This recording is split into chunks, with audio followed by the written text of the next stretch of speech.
And I'd like to open the Zoning Board of Appeals meeting for this evening.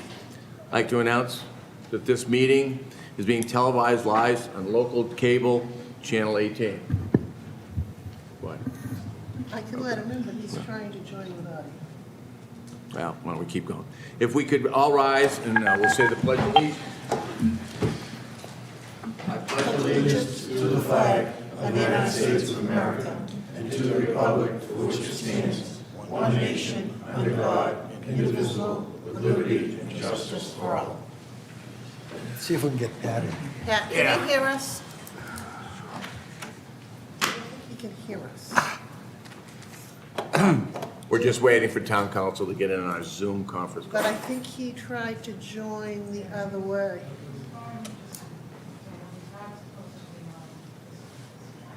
Yeah, we'll figure it out. All right, why don't we just keep going? I don't think Pat's going to change any of the next couple of things. So next, does anyone have any public comment regarding anything not related to any agenda items tonight? If so, please check in with Mary Ann to my left, and you can have 3 minutes to make your comment. Okay, I don't see anyone. I will ask that public comment on each hearing tonight be at the end of said presentation. So I will ask at the end of every presentation, anyone in the audience would like to speak or give comment in reference to the presentation, you will have time at that point to give your comments. First, all right, so I have a question in reference to the first hearing, which is a continued hearing. Has everyone, specifically actually the associates, have you read the case? Only because if I choose you and you haven't, it's not the right thing to do. Has everyone read the case? I have not. You have not? I'm not. You have not? Aye, that's not good. It's okay. He can run it with 4 if he wants. Yeah.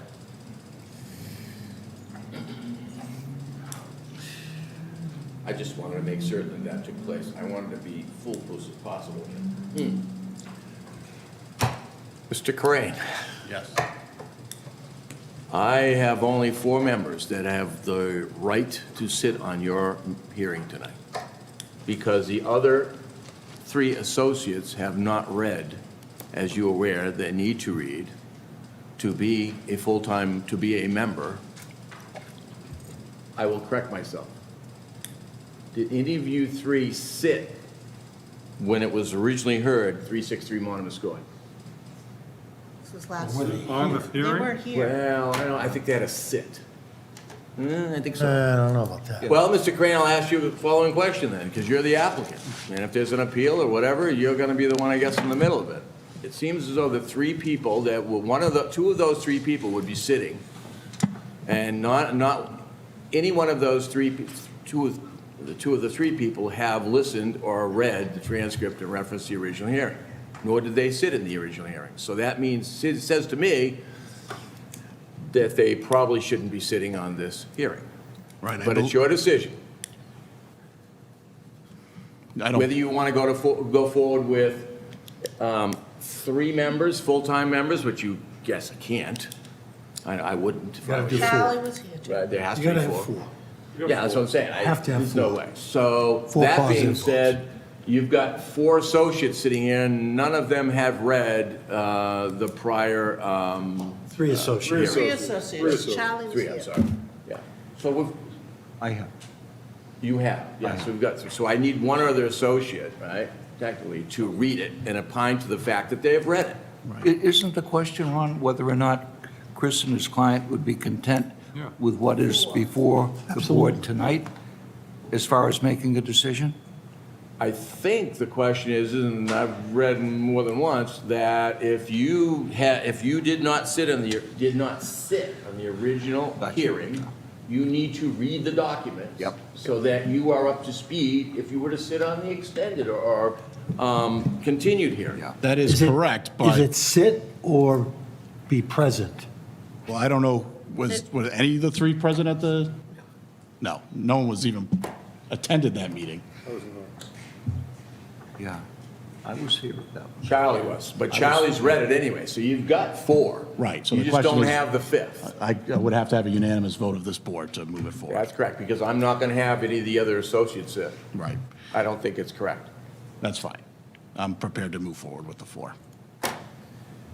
Okay. So the people sitting in this is going to be myself, Sharon, John, and Charlie. Okay.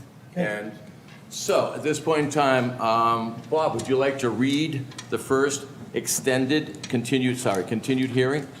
Sure. Okay, 363 Monomoskoye Road, petitioner Dia Realty Trust. Janice Kopp Burns, trustee, requests an appeal of the building commissioner's decision. Under MGL Chapter 40A, 8 and 15, petitioner disputes the building commissioner's determination that the lot has merged with 7 Cricket Way and is entitled to a building permit on the basis that the lot is grandfathered under the zoning bylaws 174-21A and MGL C.40A 6, continued from July 26, 2023, at the request of the attorney. All right. Great. Mr. Crane. Thank you, Mr. Chair, members of the board. For the record, Attorney Christopher Crane, representing the applicant. Just by way of brief recap, I had asked the building commissioner for a determination that 363 Monomoskoye Road and 7 Cricket Way were separate buildable lots that had not merged.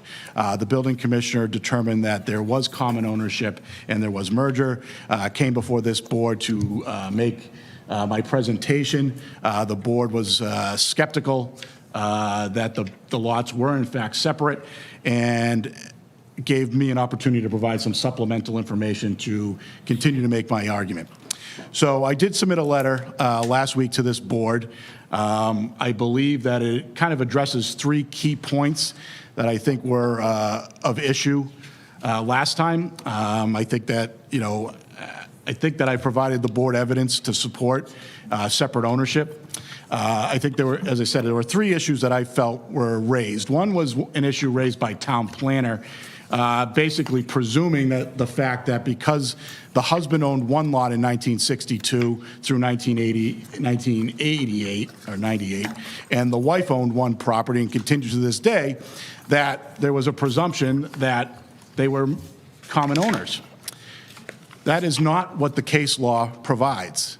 I provided you a couple of cases to show that it is not a presumption of the law that a lot held by a husband and another lot, adjacent lot held by a wife, is presumed to be common ownership.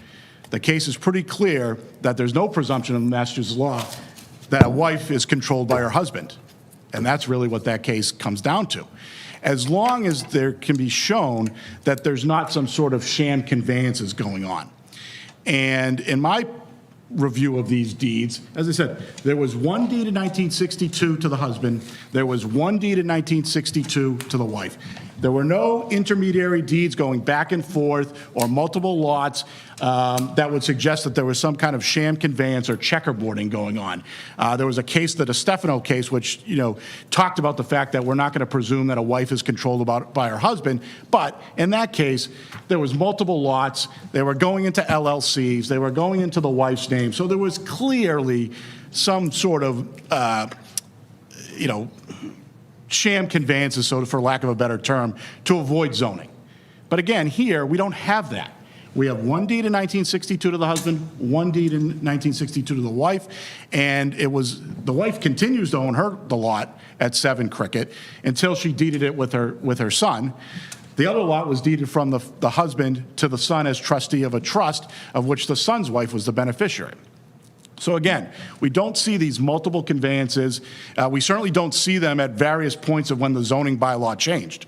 A lot of times that's when you would see it. So, right before the bylaw changes, you see a conveyance out or a conveyance in or a conveyance to some other. We don't have that. Again, one conveyance in 1962 to the husband, one conveyance to the wife in 1962. So I think that in that particular case, I don't think that the town planner's opinion is accurate on that point. I think the case law is clear. A husband and wife can certainly own properties that are adjacent to each other without coming under common ownership or common control. The next issue was just, go ahead. Question on that.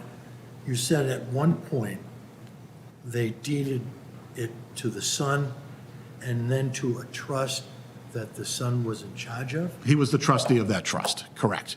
But the wife, his wife was the beneficiary. Well, again, I'll jump to that point. I've read, if you read the cases, you read the Neer case, which is about as close as a case I could come to this situation. In that particular case, a daughter owned one property, and then a trust owned the adjacent property, which that daughter was the trustee, and her mother was the beneficiary. In that case, the court said that that was not common ownership. Was not common ownership. Now, you may say that, well, that seems like a perfect example of common ownership. The daughter owns one property, and she's the trustee of the other property. Well, again, reading that case, the court did not presume common ownership. And the reason they didn't presume common ownership was because under the trust, the trustee owns a fiduciary duty to the beneficiary, okay? The beneficiary is not the mother. It's the trustee's wife. So, I get a question. sure. In divorce law, that would be considered commonly owned. Well, this isn't divorce law, this is zoning law. Yeah. And this is, So, but yeah, it's not, this has nothing, I mean, the cases are clear. I provided you cases from the land court. It's clear that a husband and wife do not own property commonly. It's not presumed that they own them commonly. It's not presumed that a husband controls his wife, and it's not presumed that a wife controls his husband. You know, you asked for the cases, and I provided them. Could I ask, is the way the property was utilized by the separate parties over the years in any way determinative? So the lot at 363 is vacant, so Yeah. no one really uses it. I provided another case, the Gallagher case, which kind of sets forth various factors which courts consider. And so, the first one is whether the adjacent lots were conveyed by one deed or multiple deeds. Well, again, one deed for each of the properties. There were not multiple deeds. They were not part of one deed and then separated out. Whether the lots have been assessed separately or together. The town of Mashpee has, since 1962 and beyond, assessed these properties separately. They have not treated them as combined. And they've treated, if you look at the field card, which I provided, it says that 363 Monomoskoye is a developable parcel. That is on the field card, and they are assessed separately. The location of the structures. So the house on 7 Cricket Way is on 7 Cricket Way. It doesn't cross over or anything like that. Whether the owner prepared a plan of the merged lots. This owner never prepared any plans. The land court plan to do the subdivision was prepared by a successor in title. Again, whether separate ownership is a ruse to avoid the effects of the new law. Again, there were no conveyances in and out before zoning changes. 1962, 1962. Whether a common owner exercises control over both lots. The wife and the son hold title to one lot. The son holds title to the other lot as a trustee, with his wife being the beneficiary. His mother has no control over that lot. That's 363. The mother has she was not the settler of the trust, she was never a trustee of the trust, and she's not the beneficiary of the trust. So she has no ability to control what happens at 363 Monomoskoye. And then, as I said, looking at the Neer case, the son owes a fiduciary duty to the beneficiary. So the courts do not consider that common control. And the last factor that courts have considered is whether the properties are physically separated or not. So there is no fence between the two properties, but as I showed in the pictures, there is a fence that actually surrounds most of 363 Monomoskoye, kind of showing, and that fence doesn't extend onto 7 Cricket, which seems to indicate that, it is a separate parcel. I know that a neighbor came in at the last meeting and said, well, there's a fence down the rear that covers both properties. Well, that fence runs all the way down. So it goes behind my client's house, it goes behind 7 Cricket, and it goes to the next property. So I would suggest that the fact that there's a fence running along the rear property line is not determinative of there being common ownership, because as I said, it runs far beyond these two properties. So, again, I provided the case laws, I provided the facts, I've put the facts with the case law. I know this board is skeptical, but the cases are the cases and the facts are the facts. And, you have a situation where, again, courts do not presume that husband and wife owning property adjacent are commonly controlled. And We have a different situation. We have a case with a mother, with a daughter as an owner of one lot, and a daughter as a trustee with her mother as a beneficiary, and the courts did not conclude that that was common ownership. Here, we don't even have those close of ties. We have a son who owns a property as a trustee with his wife as a beneficiary, and then he owns another property with him as co-owner with his mother, the mother having no interest in the property that's the trust. So Ernest Burns Jr. cannot do anything with the property that's owned with his mother unless his mother agrees. Ernest can't do anything with the other property unless the beneficiary agrees. So again, not common ownership. It's just not. Let's hear from David on this. Well, let me just say one thing. I've read your thesis twice, your first one and your second one. Very lengthy and frankly, hard to track ownership, et cetera. Sure. We'll listen to David, and then I will tell you my opinion after reading all these documents, looking at deeds, et cetera. So David, what are your thoughts? Well, this lot is, has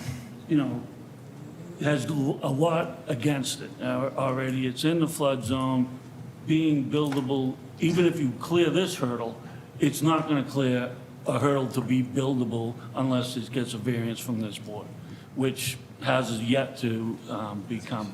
But that being said, I did read some of the case law. One of them was they had a married couple. One lived out of a suitcase and the other one lived in Minnesota. They didn't live in the same house. That was the reason why they didn't have common ownership. These people lived in the same house. So if you get past that one, now you go into the son. The son owns both lots. I mean, you're basically saying everybody hears this as the son owns both lots. Whether he conveyed the other one to his wife. Now, where's the separation from his wife? Doesn't him and his wife own the same property? They're in common.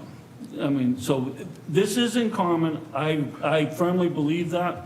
And the other hurdle is now, even if you get this through court or somebody overrules my decision for that, I'm going to deny it because it's in a flood zone. You need about 4 variances from this board to make that a buildable lot. The assessor's card doesn't have anything to do with it. Why don't I step in at this point? It seems to me right on point. I agree with you. You do have the last case law you presented makes some sense. Although the court says you shouldn't presume. So I get concerned when I'm looking at deeds and I see compensation for $1. You got to be pretty tight. You got to be controlled to convey a piece of property for just consideration or $1. I see only one deed in all these transactions, of $580,000. Every other deed that I saw, $1 or just compensation. I quite commonly convey property to mothers, brothers, sisters for $1. But then that person needs to, number one, file a gift tax, or has to pick up the income as income, the difference in appraised values there. So there's a whole process here, I bet, to circumvent it, I think.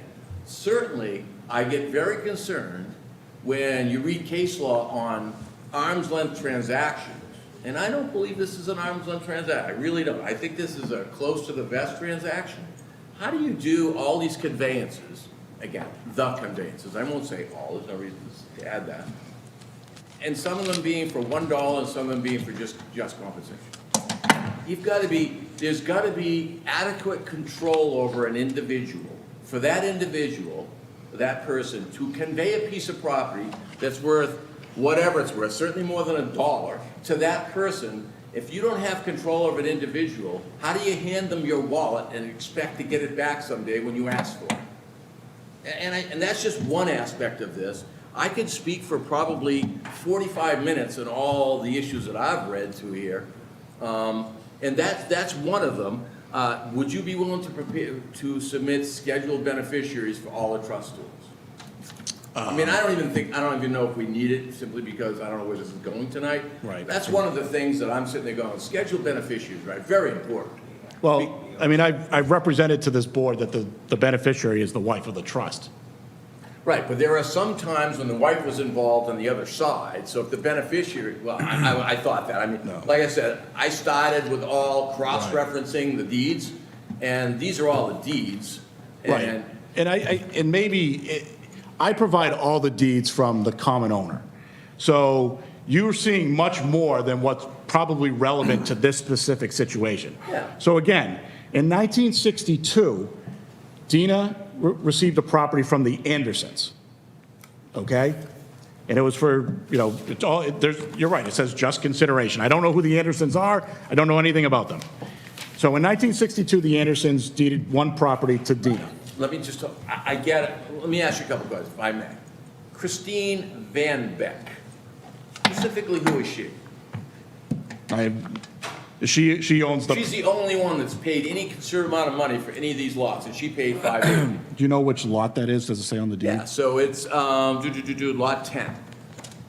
So that's the lot behind them. Right, that's not, it's not even the merger issue. Correct. She's the only one of all the deeds you supplied to us that's paid consideration of any value. Well, there's only, It's not uncommon. That's what I'm saying. but there's no, but. That's what I was you keep saying thought you were there's- gonna say. You keep saying there's all these deeds. There aren't. There's one. There's All a right. deed in 1962 to. So let's take a look at it. In 2023, there was consideration paid for $1 for conveyance, it's right here. Right, to put the son on his mother's. 2016, conveyance paid for $1, right here. Right. That's control. Because if you don't control a person, why are you giving them a $580 plus or minus $1,000 lot for $1? Well, most of the time, these things are done for estate planning purposes.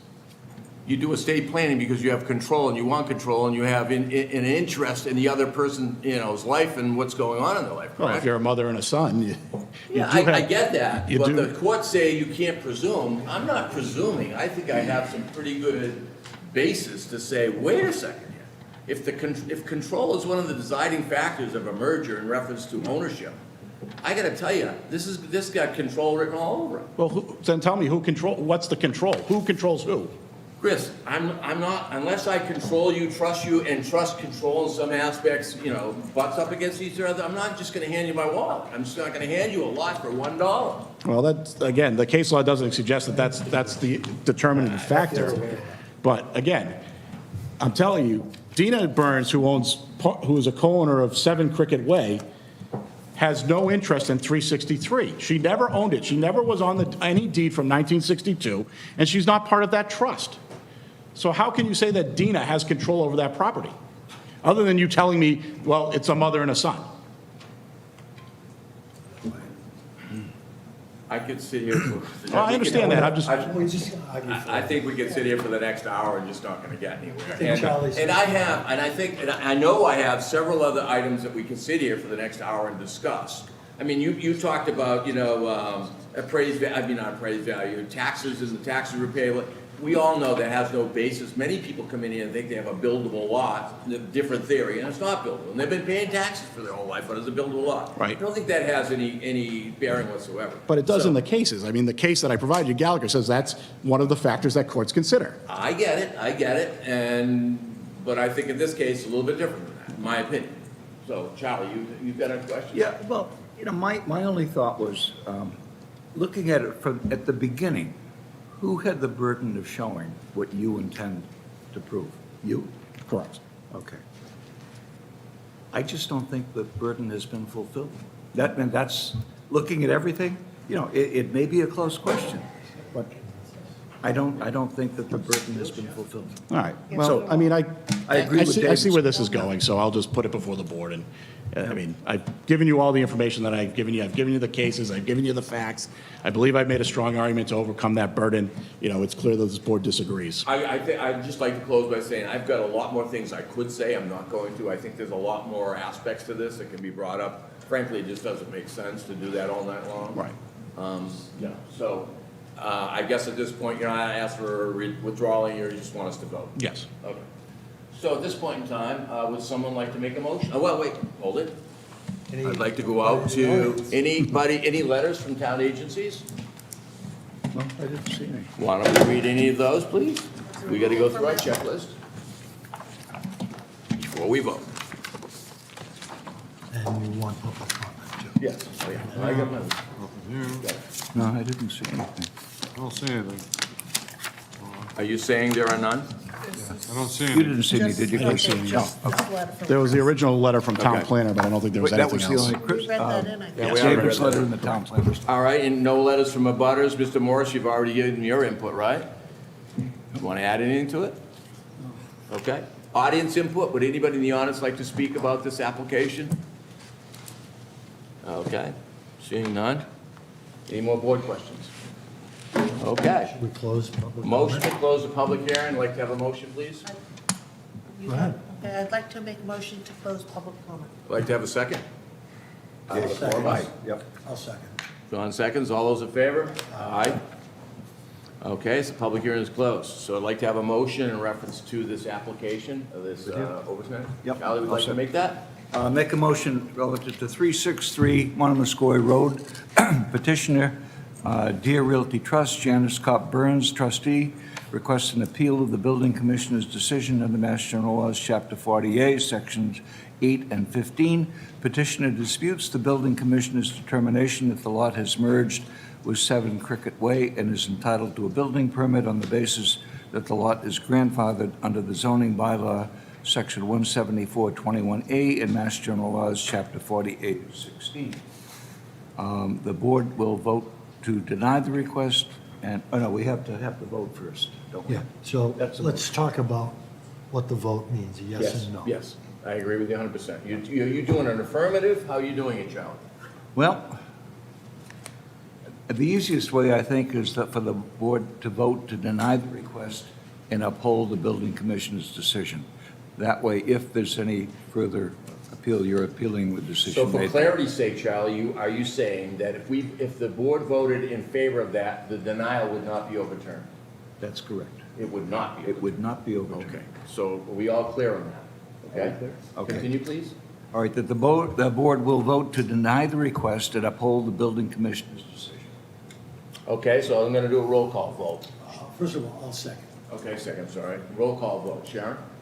So wait, if I vote In yeah, favor, yes. favor it, he does not get what he wants? That is correct. The building inspector's, zoning enforcement officer's Stays. decision stands. Okay, yes. Jonathan? Yes. Charlie? Yes. Ron, yes. Thank you. You're welcome. Thank you, Chris. Okay, so the next hearing will be 165 Whippoorwill Circle, and those sitting will be, we gotta sign this first. So, you sure, the way he did it? No, he voted, so, correct me if I'm wrong, Charlie, you just made a motion to deny the appeal. That's correct. So we're gonna check off in favor of the denial. That's correct.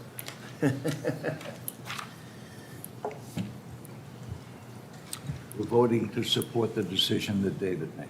Correct. It's always good to make sure you're doing the right thing. Absolutely. I can do things backwards. Could I borrow your pen? All I have is a natural marker. Find your name. Yeah, that's right.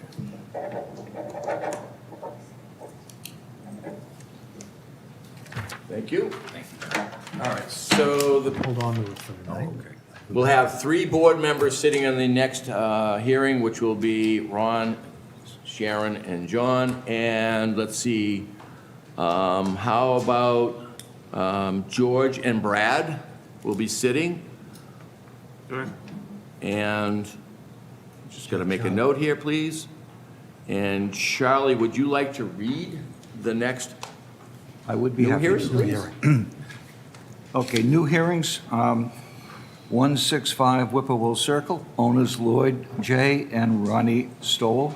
Trustees request a written finding under 174-17 and 174-33 of the zoning bylaws to allow for an attached garage addition, extension to a pre-existing non-conforming single-family dwelling on property located in an R3 zoning district, map 125, parcel 172, Mashpee, Mass. Thank you, Charlie. Applicant here. Come on up, state your name, please, and your address, and, oh, so, you might want to pass, we only have two. Why don't I pass them all down? Why don't we send this I'll give to them over there. George and Brad to share? I don't need them. So pass these down too. I'm going to be running the meeting, so you look very careful. You go this. David, you have plans also? No, yes. All right, so your name, address? Robert Grimo, 9 Thornberry Lane, Forestdale. Charles Sorrento, 17 Telegraph Hill Sandwich. Great. So proceed. Just builder, we just want to build the addition, and for some reason, there's a bylaw, I guess, that we need to go through zoning. So that's all I know. That's okay. Why don't we go a little bit out of order, because it seems as though probably the zoning enforcement officer should fill us in as to why they're here and what your thoughts are. They're here for setbacks to wetlands, and that's about it. Everything else is pretty straightforward. Do I see a shed that's on somebody else's property?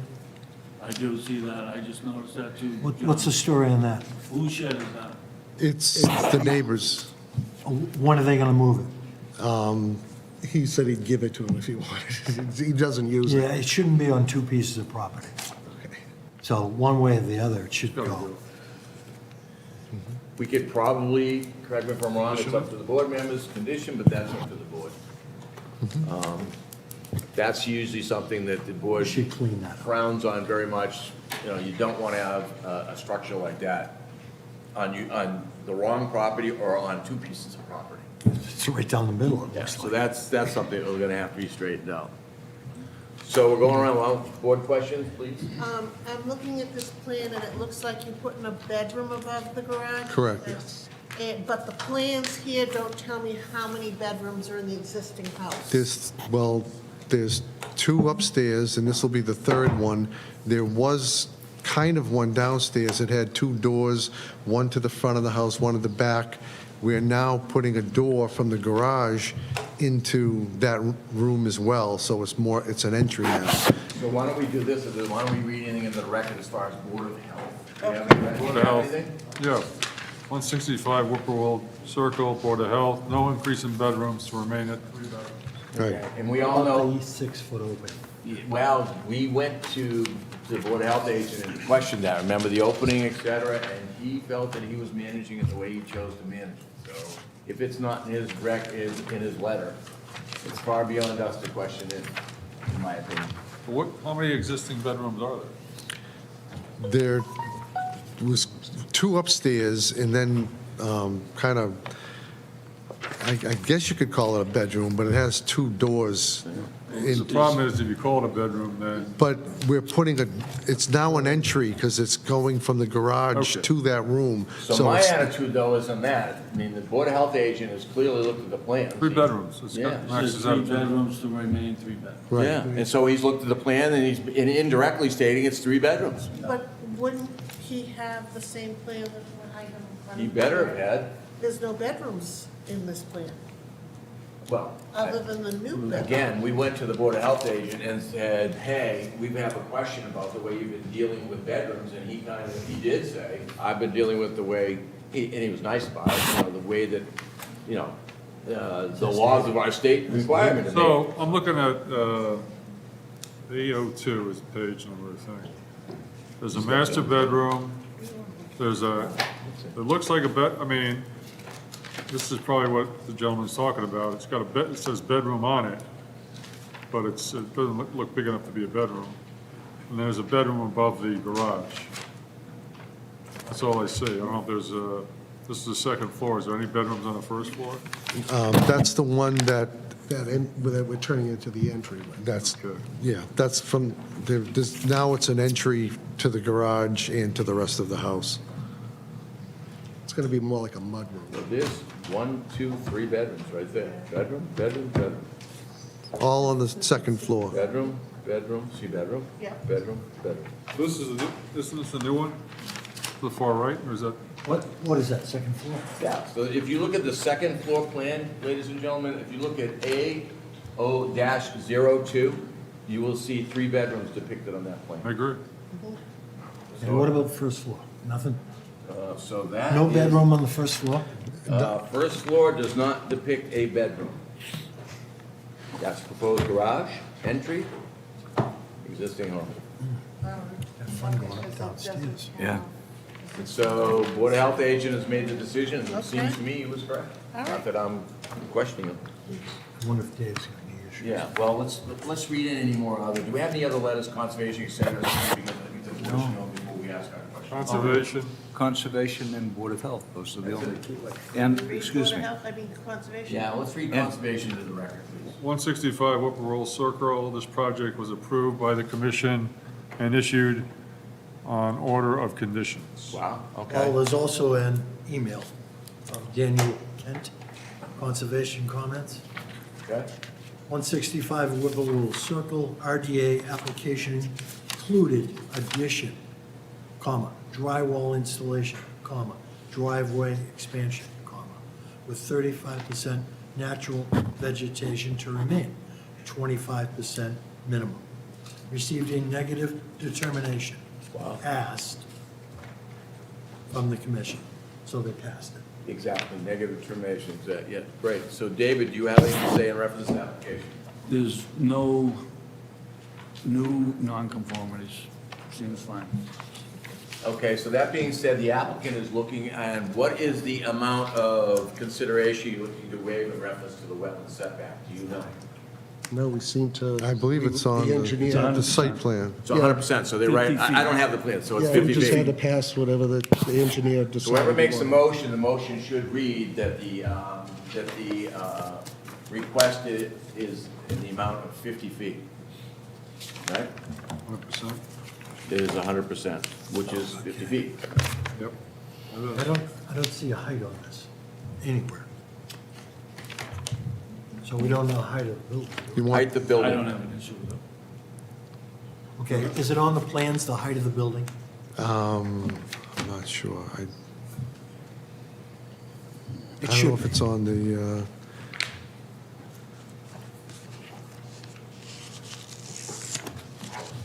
Exterior elevation. yeah, I don't know. So at this point, we have the following issues that I'm aware of. We have building height questions, we have a shed issue that we need to discuss. So, and next, what I'd like to do is, we've just read the letters from all the agents, any letters from abutters?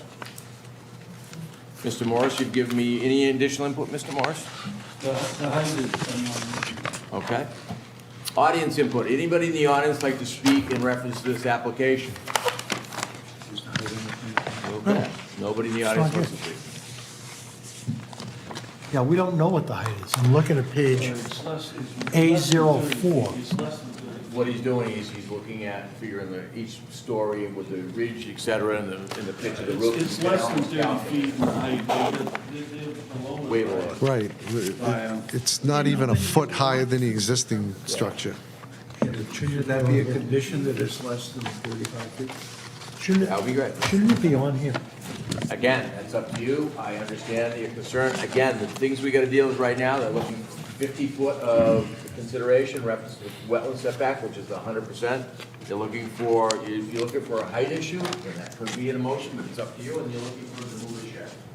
Or have as a butter move the shed. Yeah, I have no problems as long as they come back with a plan that has the height on it before you sign off on the plan. What about the shed? I think the shed, that should be a condition that's moved. So is it your opinion you'd like to condition this and move forward? Okay. Condition on the shed being removed. Is it, Move to the other one. One way You're or saying the the other. shed is owned by your abutter? No, well, it's owned by, yeah, the neighbor. Yeah, but yeah, your Yeah, butter. the Because- butter, yeah. This house already has a shed. So it seems to me, you're, number one is you're asking for 50-foot setback consideration, relief, because you're right up to the setback. Yep. You're also asking we're asking that this plan has to depict your average height from, well, average grade height to the top of your We foundation. can make sure top of that's, your, we roof can line. submit Add that it to with the the plan. permit. There you go. Well, you'd have to submit, yeah, you can submit that with the permit, and then you have to, how do you want to handle a shed, ladies and gentlemen? Condition it to have it moved off the lot. Prior to permit application? You gotta give, David. you gotta give some type of criteria, you can't just leave it wide open. Prior to, or occupancy, or whatever. You make it prior to final Okay, so inspection. prior to an occupancy issuance. Would be a lot easier if we have an excavator or somebody there, they could just Yeah. Yeah, move so it. prior to the issuance of occupancy, you'll have an excavator, dig some Yeah. holes, and these fields are at. So Charlie, have you got that? All right, let me just make sure I have the three. Sure. Condition on a 50-foot wetlands setback. Yeah. Condition on shed removal prior to occupancy permit being issued. And conditioned on receipt of a plan depicting The the height. height of the building within, Yeah. on As page- based in the zoning Yeah, we'll bylaws, just- you we'll understand, just it's add average it- grade. We'll just add it to the existing plan when it's submitted. Yeah. All right, I already did the audience. So let me just look at my checklist. All right, motion to close the public hearing at this point, please. I'd like to make a motion to close the public hearing. Do I have a second? All those in favor? Aye. Vote. Public hearing is closed. Would have someone like to make a motion in reference to those three conditions being read? I'll do that. Also in consideration to the other aspects that need to be part of the motion? Yes. Okay. You have to read the whole motion document. Okay, got it. Okay, relative to 165 Whippoorwill Circle, make a motion relative to the owners Lloyd J. and Ronnie Stoll. Trustees request a written finding under 174-17 and 174-33 of the zoning bylaws to allow for an attached garage addition, extension to a pre-existing non-conforming single-family dwelling on property located in an R3 zoning district, map 125, parcel 172, Mashpee, Mass, with the following conditions.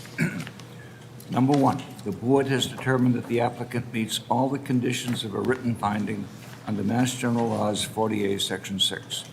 Number two, site plan.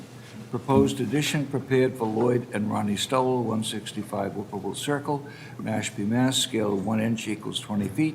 Date June 14, 2023, prepared by Cape and Islands Engineering, stamped and signed by N. Douglas Schneider, number 47383, professional land surveyor. Number three, building plans, project title, Stoll, 165, Whippoorwill Circle, Mashpee, Mass, A-00 floor plan. As-built, A-01. First floor plan, A-02. Second floor plan, A-03. Foundation plan, A-04. Charlie, may I interject for a second, please? Yeah. It's just been brought to my attention that we do not have on the site plan lot coverage. Problem. Really? Unless we missed it. You have Dave's the looking site at plan, didn't you, John? Pretty, David's looking right pretty now. much covered. Is it on there? So as the chair, I'm not looking No, as much at these plans. The lot coverage is 19.8. So is that structure so it would be one and the same if it isn't in the flood zone? The existing is 14%, the lot coverage is 19.8. And there's no flood zone? Oh, no, they're up to the flood, they're up to, They put down the 100%. oh, so that's structure coverage then? They did it both ways, yeah. Perfect. Okay, so, Okay, so that should be so rewritten, Well, no, it's on that. but it doesn't say structure. Yeah. You said it says structure covered, right?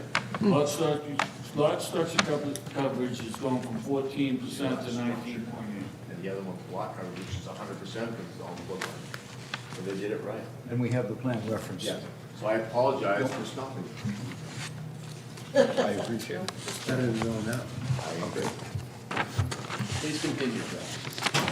I think I stopped at foundation plan A-04, elevations A-05, A-06, section A-07, section floor framing plan A-08, roof framing plan.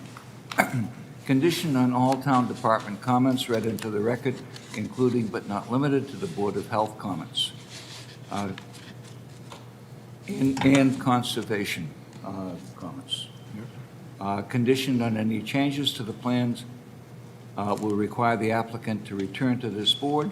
The board finds that the proposed project is not substantially more detrimental than the pre-existing non-conforming structure or use to the neighborhood. Number 7, conditioned on a 50-foot wetland setback. Number 8, conditioned on a shed being removed prior to occupancy permit, which now is shown standing on both parcels. And number 9, condition on receipt of a plan depicting a height of the building within the zoning bylaw. Seconded. All those in favor? Aye. Okay. You're all set. Very good. Thank you. Good work, guys. Good luck. Good luck. So, yeah, don't sign those plans. Sign a new one. Thanks again. Yeah. Back.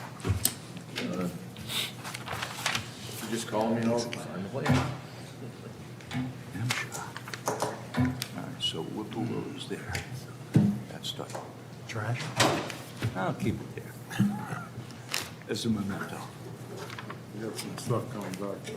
So we have Board of Health on New Hampshire. There you go. I'm gonna read this so I don't take it. It's got my name on it. No, it doesn't. So coming back.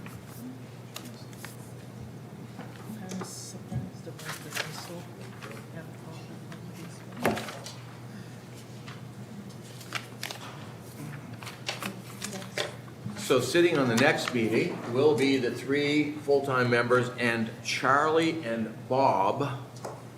And once I get that document back, Brad, since we're done here, could you read the next new hearing, which is 25 Menempsey Road?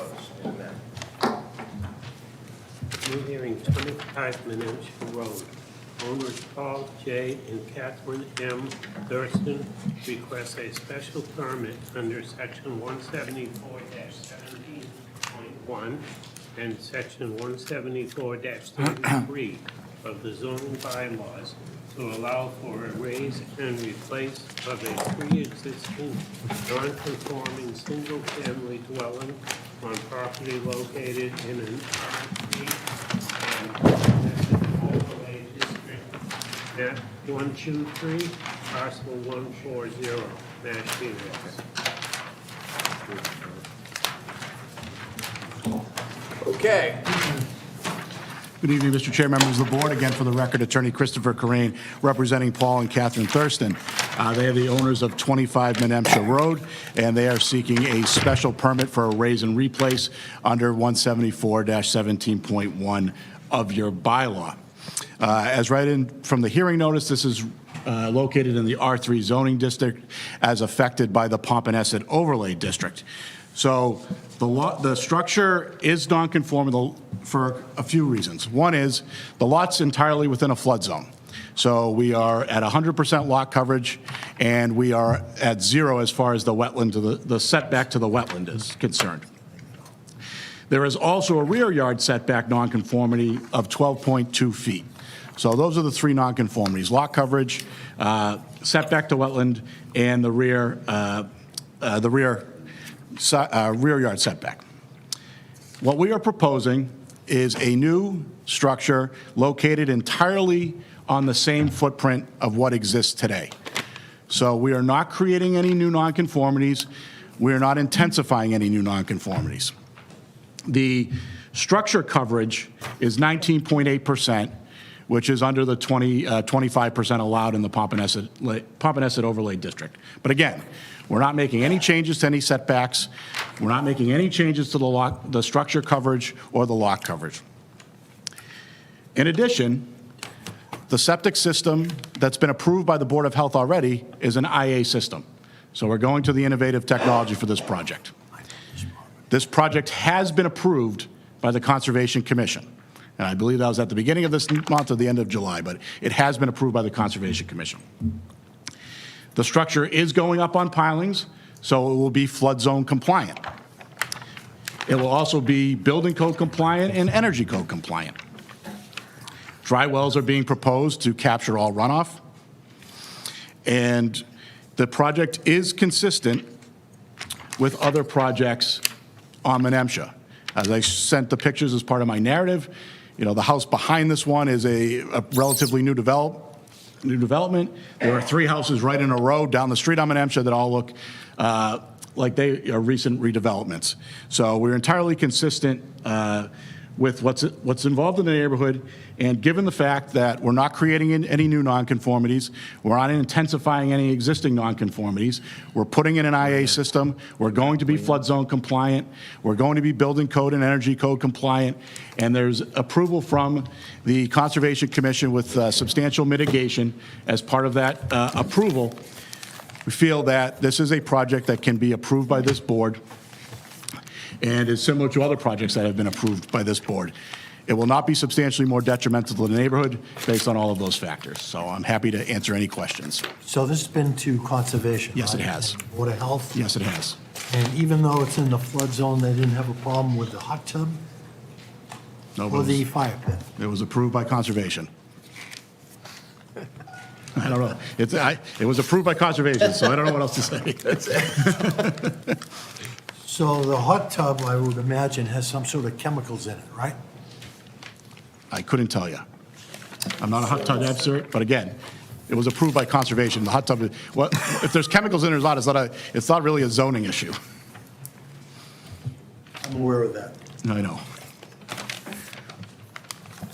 Would it make sense? What I'd like to do is, why don't we read into the record right now, any letters from Conservation or Board of Health? That way we have the knowledge when we're asking questions of those documents. Golly, please. I think I have them here. Great. Board of Health comments, 25 Menemsha Road. Board of Health, no increase in bedrooms to remain 3-bedroom, Title V completed, 5/20/23. Conservation Department comments, 25 Menemsha Road. This project was approved by the commission and issued an order of conditions at their July 27th public meeting. And there's a email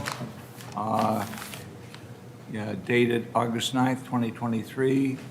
Again, conservation comments, 25 Menemsha Road. NOI application for a raise and replace of existing home and installation of IA septic was approved by the commission. And I'm not aware of anything else. Right. Okay, so that being said, anybody on the board have any questions following those 2 letters, or any of the plans or site plan? And So why don't we, I would note just that the site plan does show up here lot coverage and structure coverage, so it does comply. Mr. Morris, your opinion, please? It's a good project, I have no issues. Okay. I'm going to go out to audience. Anyone in the audience would like to speak about this, either pro or con? Now's your time. Okay, I'm going to go back to the board. Anybody have any issues, questions about this application? I don't. I see no need for any conditions that I'm aware of. No. Okay. So I'd like to get a motion to close the public hearing, please. I'll make a motion to close the public hearing. Do I have a second? I'll second it. All those in favor? Aye. Aye. I'd like to get a motion in reference to the application, please. Have it here to make a motion relative to 25 Menemsha Road. Owners Paul J. and Catherine M. Thurston request a special permit under 174-17.1 and 174-33 of the zoning bylaws to allow for a raise and replace of the pre-existing non-conforming single-family dwelling on property located in an R3 and Papaneset overlay districts, map 123, parcel 140, Mashpee, Mass, with the following conditions. Motion. Number 1, the board has determined that the applicant meets all the conditions of a special permit under Mass General Laws 40A, Section 9. 2, site plan, prepared for Paul J. and Catherine M. Thurston, 25 Menemsha Road, Mashpee, Mass. Scale 1 inch equals 10 feet, date June 12th, 2023, prepared by Flaherty and Stefani, Inc. 3, building plans, prepared for Thurston residents, 25 Menemsha Road, Mashpee, Mass. Plan date 5/31/23, drawn by SPD, scale 1/4 inch equals 1 foot unless noted. prepared by, designed by SPD, stamped and signed by John K. Martin, structural professional engineer, number 34288. A1, proposed front elevation, proposed left elevation, proposed rear elevation, and proposed right elevation.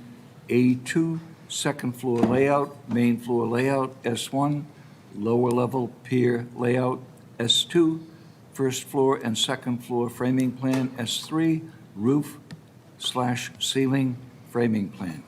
Condition on all town department comments read into the record, including but not limited to the Board of Health comments and Conservation comments. Any changes to the plans will require the applicant to return to this board. The board finds that the proposed project is not substantially more detrimental than the pre-existing non-conforming structure to either the town or the neighborhood. Number 7, the board finds that the application as submitted is not substantially more detrimental than what existed prior to removal of the existing structure, and that there is adequate land area to provide sufficient parking, and there are no new nonconformities being created. I think that covers everything. Second. All those in favor? Aye. Great, thank you very much. Can I You're just, welcome. can I make a comment? I think it's terrific to see people doing the septic more than they need to do legally. That has to happen. Okay? Yeah, I do too. agree.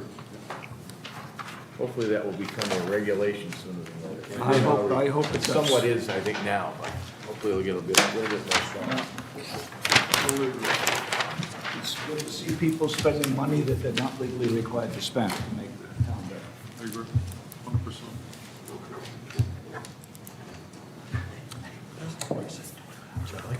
Okay, You on this I one? am that. I is here. So what, you and Bob? Yep. Yep, Bob. That is correct. Here you go. Here you go. So in the next new hearing, it'll be the 3 regular members and Brad and George with Bob reading. All set? I think we're all set. Okay. 25 Overlook Road, Knoll Road. Owners Michael A. and Stacy D. Famini. Request a special permit under 174-17.1 of the zoning bylaws to allow for a raised and replace of a pre-existing non-conforming single-family dwelling on property located in an R-3 and Pompanesett Overlay District. Map 118, parcel 34, Mashpee, Mass.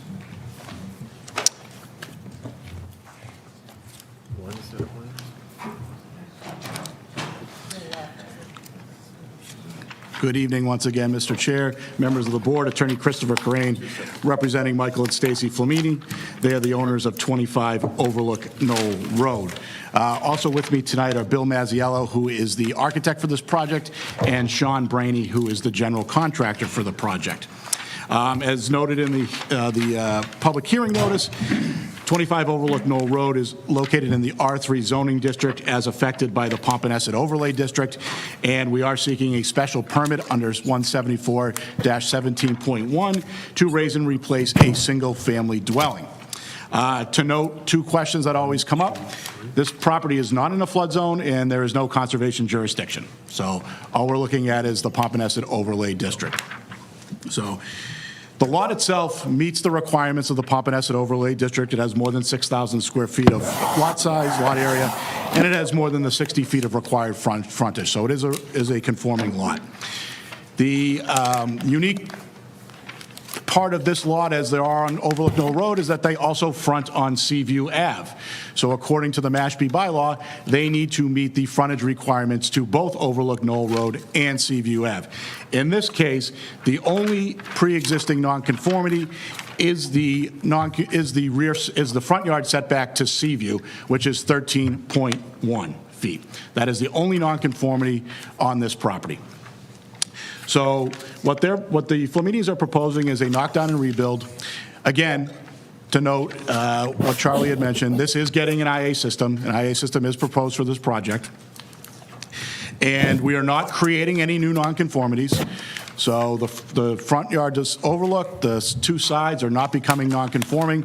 It's completely conforming, and the front yard setback to Seaview will become a conforming condition. Okay? So when we did the calculations, the neighbor at 27 Overlook, the Nadaf property, is 15.5 feet from Seaview as per the plan. And the property at 21 Overlook Knoll Road is currently a knockdown and rebuild that was approved. So the engineer treated that as a vacant lot because it's not finished, so we don't have the setback.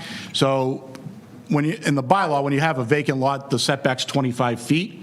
So in this particular case, the average setbacks are 20 and 20.25, and we're going to be 20 and a half. So it would become a conforming Do you condition. not know the setback that this board approved for that lot?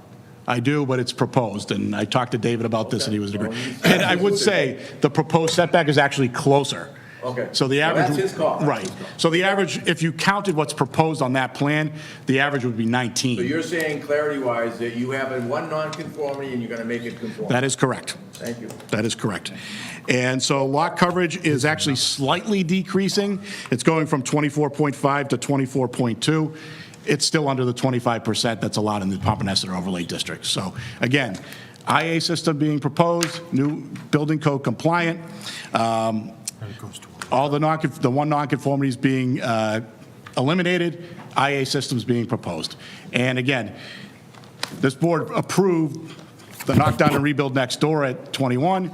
It approved the knockdown and rebuild at 17, all in the last year, and they're 3 in a row. And so 27 was approved, I think, a couple years ago. So it is consistent with what's been approved by this board and consistent with the neighborhood, so. What I'd like to do is read comments into the record first, and then we will speak as a board, any questions we may have. So any board questions, Board of Health, Conservation? I have two comments, one Board of Health, one Conservation. Board of Health, 25 Overlook Knoll Road. To be 3-bedroom, septic is under review in Health Department. Attic room is not to be used for human habitation, sleeping room. Conservation Department comments. 25 Overlook Knoll Road, property is not within wetlands jurisdiction. Okay, board questions? So they said the attic, not for habitation, in other words, so there'll be no heat or air conditioning up there? What does that exactly mean? What do you consider habitation definition is? I think the attic's habitable, but he's saying there's no bedrooms. I think he's referring to not adding bedrooms up there. Well, that brings me to my next question. Why isn't this a 3-story? I see a deck right on the first page here. I think David started to deal with that today. Yep. And we have, as I said. I went over it, I had the same questions, the calculations, the third story is 2/3 of the story below it. So it conforms to a half story, so it's 2.5 story. This is a lot of house. You think that there would be nonconformities, they actually eliminated all nonconformities, in my opinion, and it's a conforming house. If it was conforming to begin with, it wouldn't be here to the board. So you're of the opinion, David, that there is not a third story in this house? Yes. That answer your question, Jonathan? They eliminated the one nonconformity. Again, this would have been by right if they had that, if they did not have that nonconformity. What's the height on this? It's about 6 inches below 30 feet. All it has to be is 1/16 of an inch or something. It's a lot, it's, like I said, it's a lot of house. They did a good job in the design, I think, and it matches the neighborhood. I think this is about the last house on this street. Probably. So, Yeah, the height is 29, 7 5/8. But it meets your requirements. It's under 30. I think we've had them actually tighter than that. Probably. Haven't we had one like an inch or two, David? yeah, but I will require. Certification?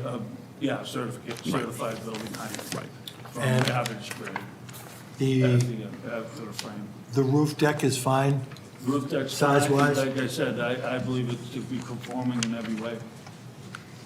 What's the size of the roof deck? It's got to be Square under feet? 100 square feet, but I don't know. Now, the roof deck does not, Oh. it doesn't matter how big it is. It only, the size of the widow's walk. And the widow's walk is 100 square feet. The roof deck does not have a limit. So I believe sitting in this is what, Brad and George? Yep. So you gentlemen have any questions? Brad? George? Nope. Jonathan? Nope. Karen? No, it's just, they got the most they could out of that. So, Mr. Morris, do you have anything else to say? I'm good. Let's go to the audience. Anybody in the audience have any input on this? Yes, sir. Please come up, state your name and your address, please. Thank you. Excuse me. Bob Orsi, 22 Uncle Edwards Road in Pompanesett. I'm a director of the Pompanesett Beach Association. We have no objections to the construction of the house. It doesn't bear on Pompanesett. We have just two concerns that I'd like to see the board address or just have the applicant discuss with us. Overlook Knoll is a separate association from Pompanesett. Wilson's Grove and Overlook Knoll are two separate streets outside of Pompanesett. Last year, when the house was built on Overlook, a lot of the construction vehicles wound up on Seaview, which is an extremely narrow street, and we had a lot of problems with residents being able to get into and out of their homes, and it's not clear to me that anybody on Overlook has a right to park on Seaview. We were able to work out with that homeowner a series of compromises where, for the most part, the construction vehicles were kept off Seaview, and the contractor contacted me on the rare occasions. Early on in the process, there were a lot of vehicles parking on Seaview. It did reduce quite a bit, and they coordinated with me to try to keep vehicles off, and if they needed access for a day or two, we were able to alert the neighbors, and we'd like to have that replicated here as well. The second concern we have, and I don't know what your plan looks like, and I apologize, Chris, and I did send a letter to the board today. I wasn't aware that you have a Friday deadline, so I apologize on that. Is just simply with the driveway. The residents have a lot of concerns about driveways popping out onto Seaview. I don't think from the research that I did that houses on Overlook have a right to have their driveways pop out onto Seaview. I believe this is an existing driveway. There is. Chris, I think there's a driveway there now, and I haven't had time to talk to the neighbors about it and meet with the applicant and the neighbors to see what the deal is with that driveway, but, you know, I'm not sure. I think this is the property line, and then here's the driveway that goes to, all over the Pompanesett land to Seaview Avenue. And I don't know how my residents feel about having that driveway continue to come out onto Seaview, because it does cross over Pompanesett's land. So those are the only two concerns we have, and if we have an opportunity to meet with the applicant and have him talk to our neighbors, I'm sure we'll be able to work it out. I think what this board has done in the past is recommended to the applicant to sit down with you. I don't believe we have a right to condition meeting with another board that's outside the purview of the community per se. I would highly recommend that to take place. Did that not take place in the last scenario? It took place when a lot of the construction problems started to happen. Building inspector was very helpful, and the contractor and the applicant came in and met with us a couple of times, and we were able to work out all Chris, the do you issues. think you could institute this and make sure that this gentleman and his team connects with your team to work out any issues? Yeah, so I did receive a copy of the letter and did forward it to the development team. The general contractor, Sean Brandy, is here, so he's certainly aware that there are concerns raised about the Sean, Seaview. can you take care of this issue, please? It's actually a non-issue. The client is not going to have a driveway on. Okay.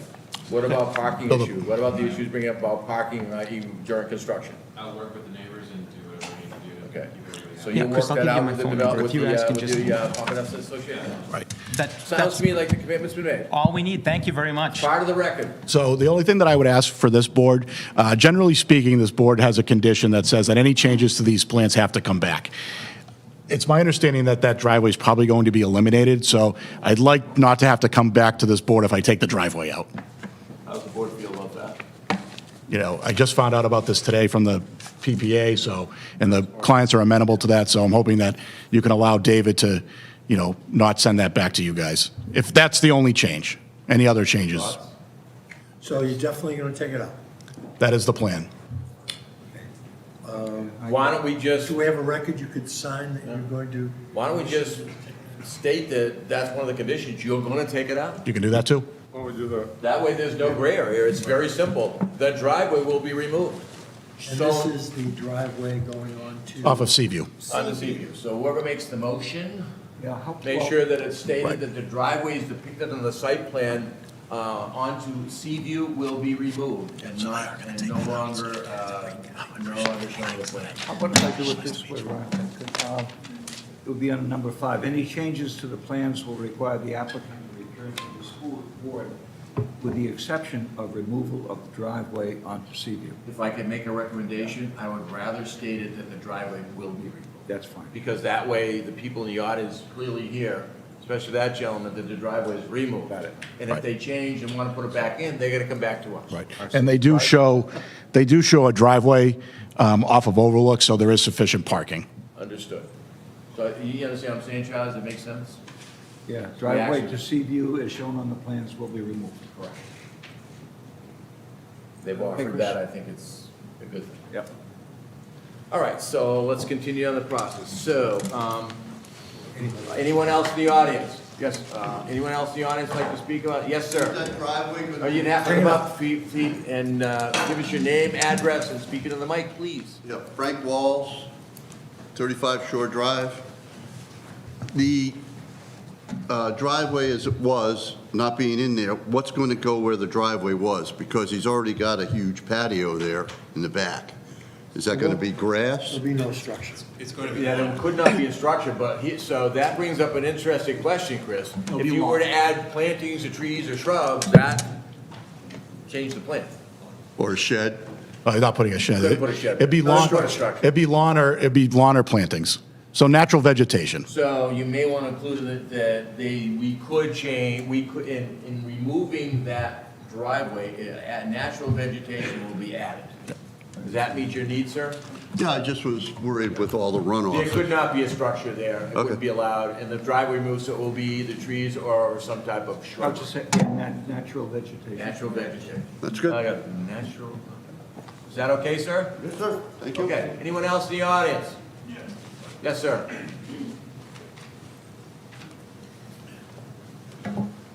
John House, 15 Seaview Avenue. First, thank you for removing the driveway. That was my main concern. One question I do have is, when you measure the height of these buildings, what are you measuring, from first floor? No, from the average natural grade. That definition is actually in the zoning bylaw. And when all is, like, all right, just seems very high to be coming up at 29, whole thing. Why can't the building be shifted more towards Overlook and not? It is at the, it is at the The building is, setback. but when you incorporate that porch and there's a wall that appears to be approximately In the 3 back. feet tall on this. Yeah. Chris, is this building on the same footprint? No. Is the building, so the building right now is gonna be in conformity to both street setbacks, though? Yes. Do you have any room to move it one way or the other? They don't. Well, you had an existing setback from Overlook of 26.4, if I copied it down right from when I looked at the plans. And you're saying that the existing was 13.1. Well, is that 13.1, are you getting that from the steps of the deck? Because the existing house is not 13 feet off of the property. It's from the deck. Chris, could you answer that, please? Sure, it's from the deck. So the 13 feet, sir, is from the deck? Right, because that's a And structure. I can verify that because I had that same exact question, because it was tough to read and it was clarified to me. So, sir, just for it goes- clarity, he is now bringing a non-conformity, which is a setback to Seaview, into conformity. So it would be problematic, in my opinion, for us to ask the applicant, when he just brought a non-conformity into conformity, to move the house. But if you're using the deck as the existing thing, why aren't you using this large porch that they're putting on the wall? There's not a porch, it's a patio. Patio. Patio is ground level. Whatever. Patio is not Yeah, but that considered- patio is 3 feet off the ground. No, it's on the ground. No, there's a wall. The wall is above the ground, the patio is below it. There's a depiction, if you can see it. Right now, the deck, their first floor, they walk out on a raised deck. So you're saying now you're lowering the first floor all the way down? If you look at that, that's showing that the patio is on the ground, this wall is above the ground. I had the same concern. So, I can. Bill, why don't you come up? Yeah, why don't we, it sounds like it's more of an architect issue than it is Yeah, it a really legal is. issue. So you can see this gentleman here that's just standing here. It's actually the wall. Well, if you could speak to the Sure, board, sir. yeah, sure. Bill Masiello, the architect. Thank you for allowing me to respond. So the wall is that we're showing is only about 30 inches high. So it's just a Yeah. little buffer And the wall. It's a patio lid. is below that. Everything is level around it, and it would pitch Does away. that answer your question, sir? Well, yes, it does, but my concern is that right now, we have between the steps of the existing deck to Seaview Avenue, there's approximately 13, 14 feet of grass. Now, we're going to end up with 4 feet of grass, because they're building this wall out, all the way out at the, almost to the property line. What I'm saying is, you have 30 feet of grass on Overlook. Why can't you shift the building a little bit that way? And then this becomes, we have a little bit more grass on our side of the The road. concern that I have, sir, is that the wall is not a setback issue, and a patio isn't a setback, so he's bringing both setbacks, or But a it's- setback into conformity. But he's proposing a 30, on the Overlook side of the property, he's proposing a 30.5 setback, when he only needs 25. So if he moved it 5 feet, he'd still have a conforming building, but we would end up with, instead of 4 feet of grass, at least 9 feet of grass. Yeah, but we need separation from the septic system, so that's why it's cited Well, where I it see a is. gentleman in the back that's just wanted standing. to let You have to come up, sir, to the mic. Give your name, please, and your address, and feel free to speak to the board. It's Sean Graney, I'm the contractor for the Yep. client. There is not going to be a wall, just so you know. There will be no wall that's going to be built. You're not- So that concerns me, I'll tell you why, that's good for him maybe, Okay. but you can, if this board makes a motion to approve, in that motion will state that you can't make any changes to that plan unless you come back to this board. If you remove that wall, you're gonna come back to this board, if it's on that plan. Okay. Unless you condition it that the wall comes down. I agree, but this issue may not have been, I'm saying, if this issue didn't come up, and there could be others, I want everybody to understand that removal of something is very similar to adding something, it doesn't matter. Any change to these plans, you gotta come back to this board. So if you These wanna remove plans that wall. these plans get signed off. Yeah. It's an We're official very specific document. on plans. And if there's changes to it, I think that may help the abutter, I guess. I mean, sir, why don't you come up and make sure that that's acceptable, it works for you, and at this point, if you want to amend your plans, we should do it now, and you should probably sign them, or we'll condition it possibly on that, that's up to the board. But understand, any changes, if you think of anything else, please now speak. Does that work for you, sir? Well, the only thing that, I just, not only in the wall, but I would like to see more grass on the Well, I side. think doing away with the wall is probably the best that I would recommend as the chair. Thank you, sir. Anything else, sir?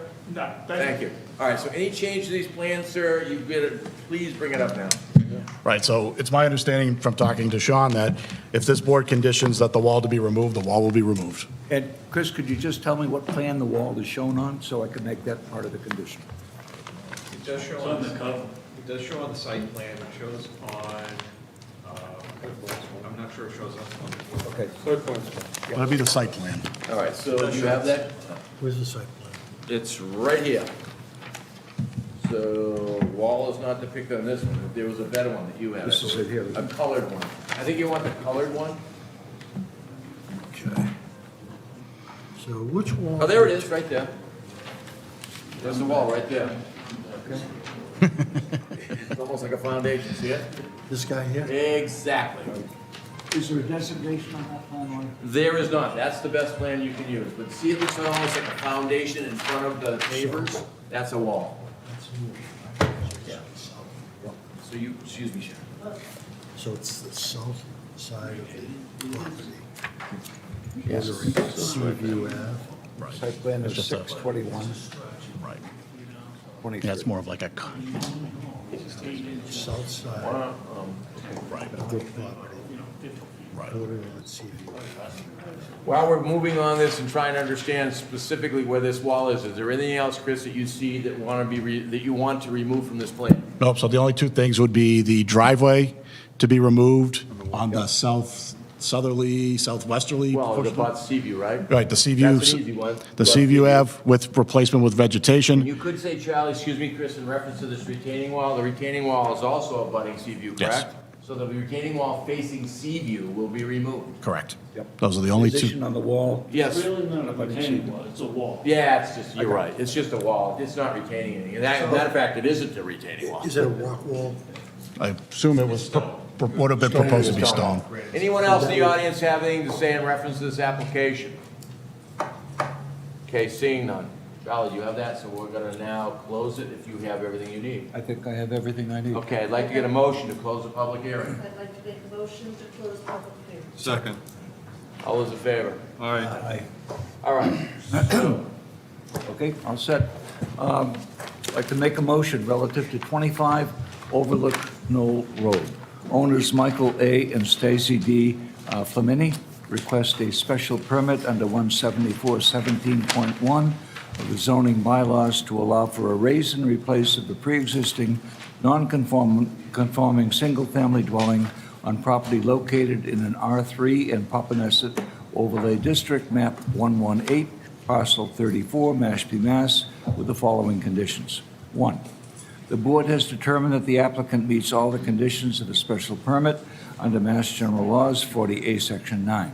2, site plan prepared for Mike and Stacy Flamini, 25 Overlook Knoll Road, Mashpee, Mass, date June 21, 2023, prepared by BSC Group, scale 1 inch equals 10 feet, file 5079000, drawing 6911-01, sheet 1 of 1, stamped and signed by Kieran J. Healy, PLS number 48135, date 6/21/23. House plans prepared for Flamini, Residence 25 Overlook Knoll Road, Mashpee, Mass, date June 21, 2023, prepared by William J. Masiello, Architect, Inc., stamped and signed by William J. Masiello, number 100A1.0, basement plan, A1.1, first floor plan, A1.2, second floor plan, A1.3, attic plan, A1.4, roof plan, A3.1, exterior elevations, A4.1, building sections conditioned on all town department comments read into the record, including but not limited to the Board of Health comments and conservation comments. Any changes to the plans will require the applicant to return to this board other than the conditions that are made part of this motion.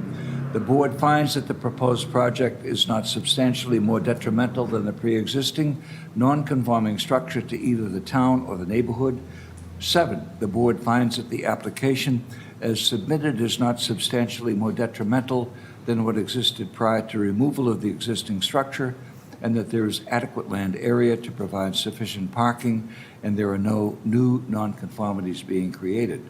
Number 8, condition on the driveway to Seaview as shown on the plans being removed and natural vegetation added in that area.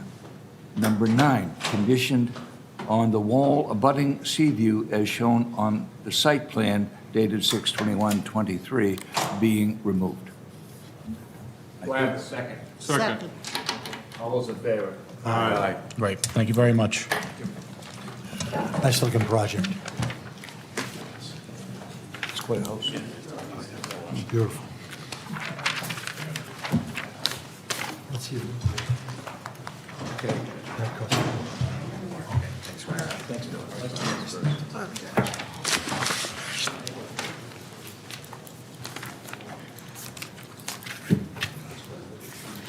Beautiful. Stunning. Absolutely. Okay. Okay, so the only thing left is, am I on this one? Can you hear me? Let's see. Brad and Okay, so George. you- Okay, Brad and George. And George? Brad and George. There you go. We're on the cover now, I think. Can you hear? Your own desk, yes. Your own desk. Okay, so how did I get over here? Ask me I any other. roll around. I think it's backwards, Sharon. Not him. Oh, good. Okay, here you go. Okay. Can you hear us now? John? I'm sorry. Problem? I don't know, can you hear? So who's on this one, Ronald? Okay. Well, that's gonna, once we listen to Huh? Pat, we're gonna have to make that. Needs the phone number again? decision, Okay. but, Again.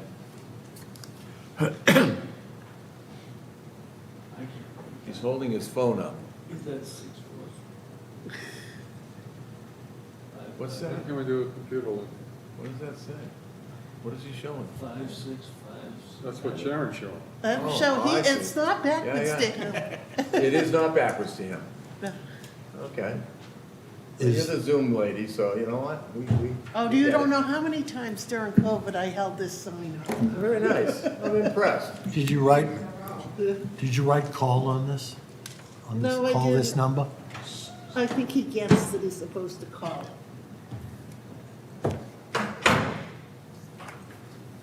No, that's the one on the computer. Okay, 508. What, 1449? 4-9. Put a line to that one. There you go, Pat. Now you got him frustrated. That's kind of backwards. Well, this is what's Use on the the other number. computer. On the computer, yeah. The one that I gave him. No, but he's calling in on this phone, not the computer. Correct? I thought he was coming into the Zoom, but. Right, Why he's not? calling in on that phone. That's why that microphone is there. All right. Is that correct? Patience, everyone, we'll get it figured out. We have our Zoom lady here handling it. So Sharon has to I write have backwards. conference on it. Oh, I hear him peeping. Oh, yeah, there he is. Hey, Pat. Good evening. How you doing, Pat? Very well, thanks. How are you? Great. Okay. Ronald? So, please help us move forward on this case. I've spent literally hours studying the information. I've read all the special permits, amended, modified, et cetera, et cetera. I've read all the documentation, all the letters, all the correspondence. I have my own opinions, but I'd love to hear how you feel. Should somebody read this? Yeah, I just want to hear, so proceeding-wise, I believe we're just going to read the actual documentation that you gave to us, and then we'll listen to you possibly, is that correct? Well, let me give you a summation of where we are. Perhaps Okay. that would be helpful for the Great. board and those in attendance. This particular proceeding is a remand hearing that's been ordered by the land court with respect to a zoning board of appeals decision affirming the building commissioner's determination of March 1, 2023, relative to the Quashnet Valley development. The prior decision of the board was appealed to the land court. I consulted with counsel and the judge in the land court, and we agreed to stipulate to a remand proceeding before this board to revisit the issue, and for the board to redeliberate, consider all the evidence before you, and make a new decision. Just so we're clear, the prior decision of the board in this matter has been annulled by the court. Thus, it has no relevance to the proceedings on remand. The board will be considering the application for appeal of the building commission's determination anew, hearing from the applicant, his counsel, and the building commissioner relative to their respective objections to in support of the commissioner's determination that the subject special permit is lapsed. The applicant and the commissioner can submit whatever additional documentation they may desire for the board to consider during the remand review. Once all the evidence has been introduced during the hearing, the board will discuss the matter amongst its members and then vote to either affirm the commissioner's determination or to reverse it. Note that it takes a 4/5 vote of the board to reverse the decision of the building commissioner pursuant to General Laws, Chapter 48, Section 15. The relevant portions of the land court remand order with respect to the hearing tonight are as follows. The case has been remanded by the court to the board for reconsideration and a new hearing. The board was required by the order to open the remand hearing within 60 days on or before August 22nd, 2023. They've complied in that regard. And finally, the board must specifically address and take into account the board's previous 1992 interpretation of the special permit, which states that there is no completion deadline for developing and constructing single-family lots and homes within the development site.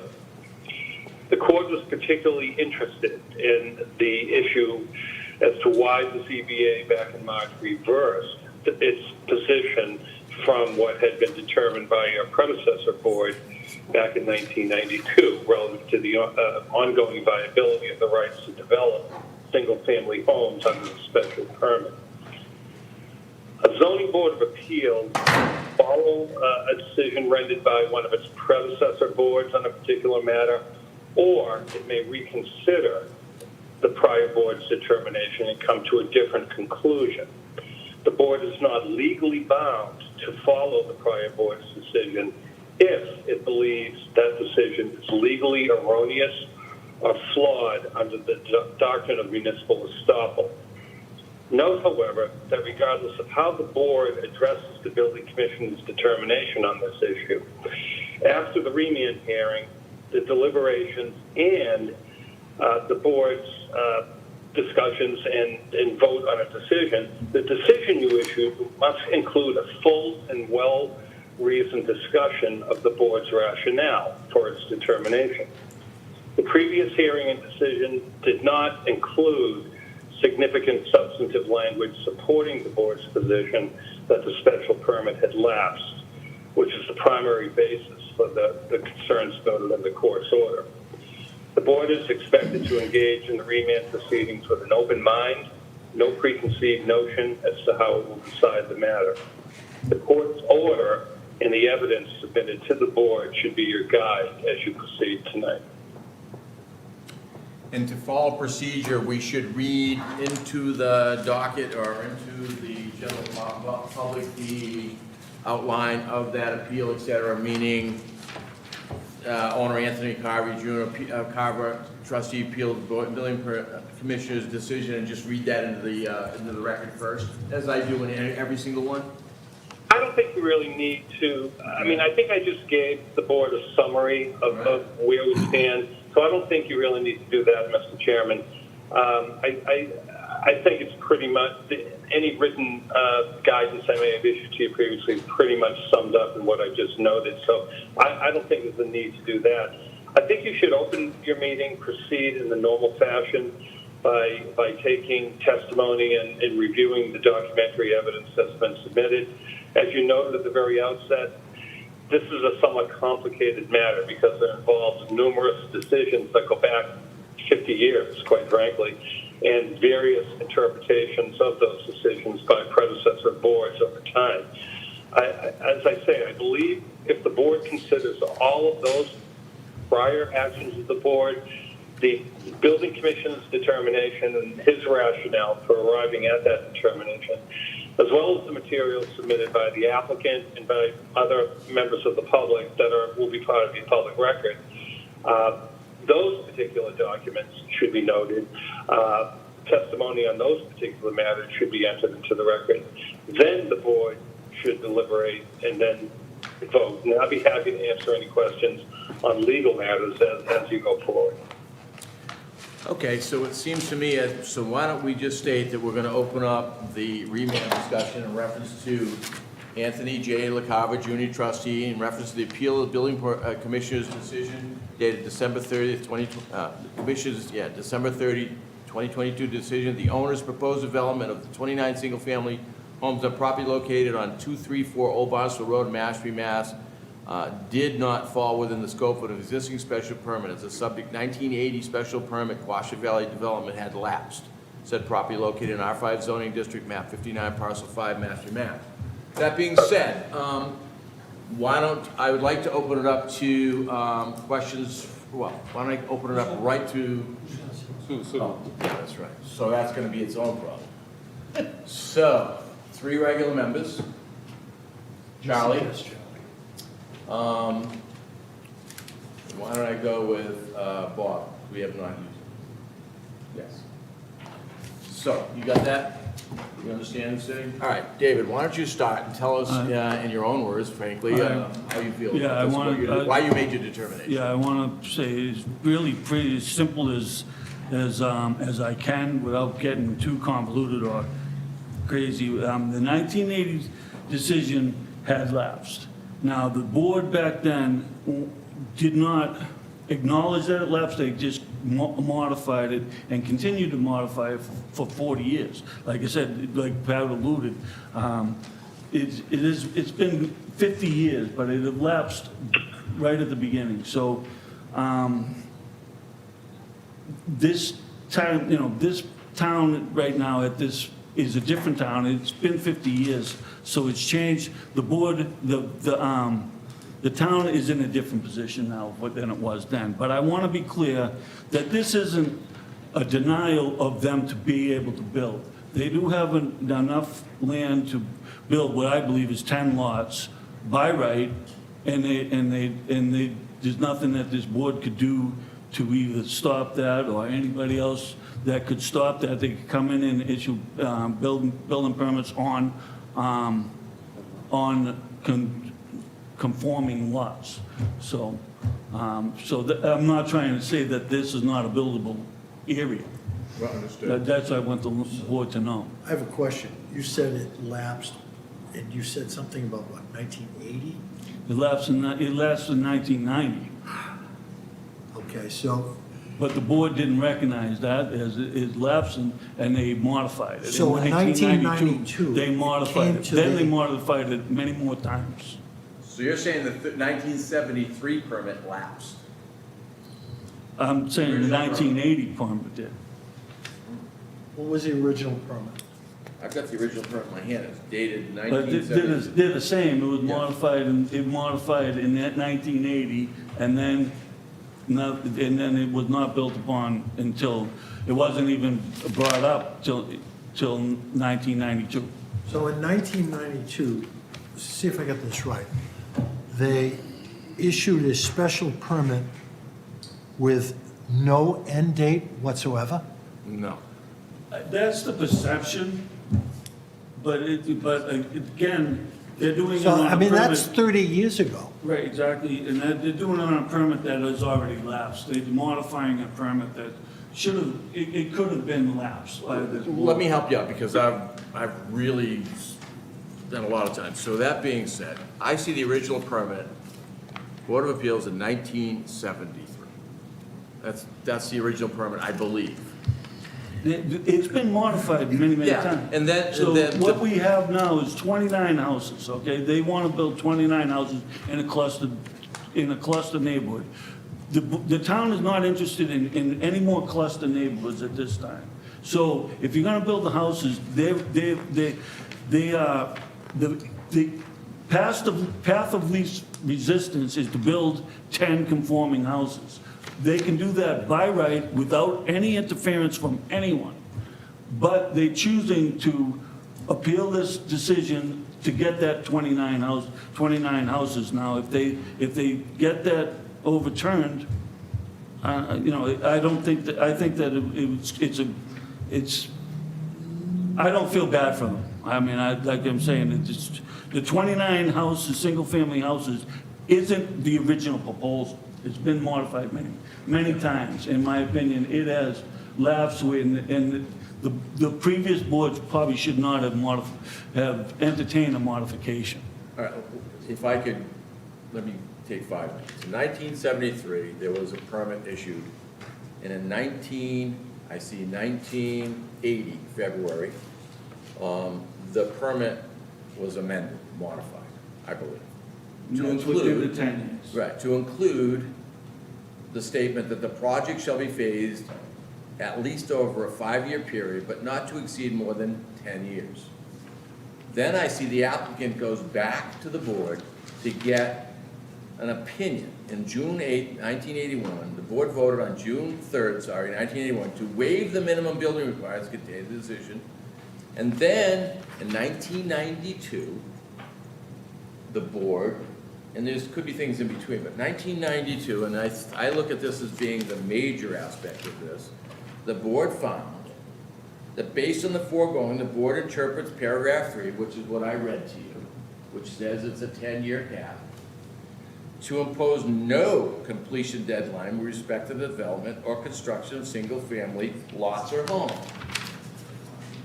So, now that was not a modification, that was an opinion. That was, they asked the board for an opinion. The board, in writing, gave back an opinion, in favor, so it was a vote. But I don't believe it was asked, it was not a modification. In my opinion, in 1992, the applicant should have gone back to the board around the same time that I was doing the same thing on another special permit in this community, and should have said, as I did, I'd like to modify my special permit to include the following language. That language would say something to the effect that it is not phased over 10 years, or whatever they wanted to utilize for language, and not simply I have a question of the board, and the board voting on it, and possibly not, and I don't know, because I couldn't see it in the record, it may be there, whether it was an advertised meaning of butters to a butters, modification of a permit. I don't believe it was a modification of a permit. It was an opinion of a requirement within that permit of 1981, I believe is what I said, right? 1980, February of 80, February 20th of 80. And is the question whether or not there was any basis for the board to have the power to do that? I don't believe the board, I'm going to read it again to you. I mean, and this has to be, this is very important. The project shall be phased at least over a 5-year period. So you can't build this project in 4 years, right? That's a given. You can't build all these units in 4 years. There's a protection of growth, right? You can't go in there and just build over 4 years. But not to exceed more than 10 years. So in 10 years and 1 day, technically the job should have been completed, at least substantially. They might have been doing some minor things, in my opinion. So then they come in and say, wait a second, we want the board to tell us, or it is our opinion, we hope you agree, basically, that that statement that had no impact on the life of the project. There is no criteria that says, I'll read it to you. So there's no end date. The board interprets paragraph 3, I read to you, to impose no completion deadline. Huh? How do you do that? I don't get it. And so, with respect to the development and or construction of a single-family lots or homes, how can you say that? I don't get that. There's no documentation to show why. I think that's a flawed decision. I agree 100%. And if that's what the basis of this remand is, and I think it is, in reading the remand itself, I can't comprehend a board, and that board, which I sat in front of many a time asking for extensions on development deadlines, and thank God they gave them to me, because if they didn't, I would have no permit, in my opinion. I mean, you can look it up. It's called Southport, right? The permit was issued around the same time. We ran parallel. There is nothing that we can look at now that would justify giving no term limit to what they wanted to do. There isn't anything. Not to my knowledge. Okay. And if I've read this whole, I've spent hours, and it boils down to that statement. Yeah. So in 1992, people sitting at it wasn't Costa, it was Gavoni and it was McCunis. and another gentleman, sitting in this, said, Voni was a developer, wasn't he? yeah, it was. But that's not an issue with me. I'm a developer, I get it.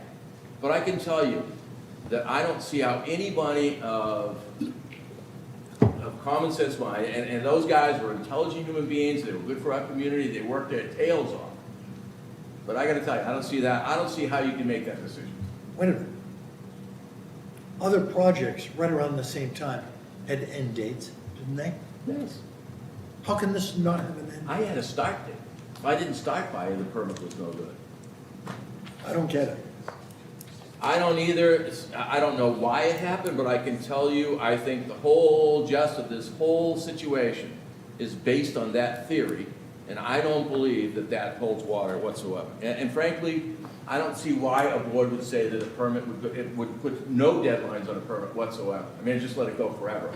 And then between the various changes in designs, et cetera, that we have to deal with in our community, whether it be nitrogen loading, whether it be traffic issues or whatever, it just doesn't make sense to me how you can go from a permit that states that it is controlled from the time it has to be, can't be completed by such and such date, and it has to be completed by such and such. There's your window. We're now taking the window. The key is, right around the same period of time, they're doing the exact opposite of what they did here. Right. How does that make sense? I don't know. I cannot explain how they get from point A to point B in this, and I've got to believe, it's my opinion, that the ZBA, our predecessor ZBA, in reference to this issue, made a mistake. I don't understand how they arrived at that decision. I do not understand. I agree with you. I think it's a So flawed decision. In the remand for us, how do we respond to that to the judge? Well, it seems to me, We have to talk about it like we're doing now. In the remand that I read, the judge says, we didn't take the time and effort in reference to this issue, right? We didn't spend the time. Why do you believe that this 1992 statement does not hold water, is not correct? You never even discuss that. Right. I think we need to discuss it now, and we are. What Pat said is why, the judge wants to know why we reversed the decision of the 1992 special permit. Right. We just talked about it. Yeah, Well, we think did, it's a and we can flawed talk for hours, decision. and I can tell you there are other developments that people are sitting in the front of the same people saying, can I get an extension?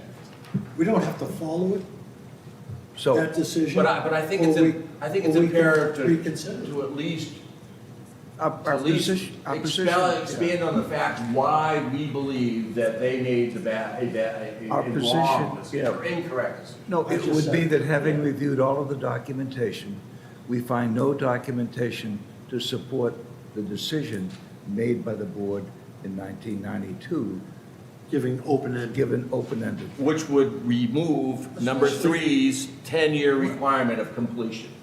Especially when nothing. they're not doing that to other projects. Yeah, Other projects had start and end Oh, dates. yeah, no question, and extensions asked for, And as you, no question. it happened to you. Same Several period of time. times, several times.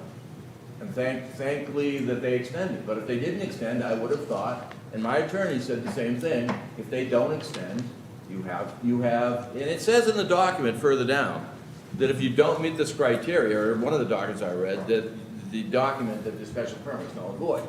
And I don't even think it has to state that if you don't meet the criteria, that's a problem. So as we're here right now, there is nothing that we are aware of anywhere in the record that justifies or supports the decision made by the board back in 1992, given open-ended time to the completion of the I project. could find nothing, and I read virtually, here's my folder. I read almost every page in this folder. Okay. Doesn't, So I don't know any reason why a board would have made that decision. Now, the right way to have done it, in my opinion, was to go back to the board in 92 and amend the permit with a modification, advertising abutters to abutters, and asking the board to amend and strike number 3 in its entirety, and the board might have said no. Yeah. See, here's the thing that went on back then, and I was party to it, okay? You didn't want to modify a special permit because you opened yourself up to a lot of liability where somebody could appeal the modification. The way people were doing things, and I'm not saying them, I'm saying some other people did, and I'm not saying them, what they did to get around that is to go to a board, not modify, but ask a question. The board then made a decision, and they put that decision on record. But and there was no appeal to that decision technically, because it wasn't a modification. All it was a question. Right, I asked this board a question, the board gives an answer, and then this board gives an answer by saying agreed, agreed, agreed. That's what the document said, agreed, agreed, agreed with the signature. It wasn't a modification. So once this got to the court, then the court is looking for reasons to support or deny what happened, and the court has nothing. It is my opinion, if the stance they should have taken was a modification of the special permit, which then probably would have held up with me, because my original permit I modified and became a one-page document, ended up being a 20-page document with Tom Fadal getting involved, and it was, but I felt from a clarity standpoint and for specifically in an investment of a lot of dollars, it made sense to do that. But then you open yourself up to an appeal.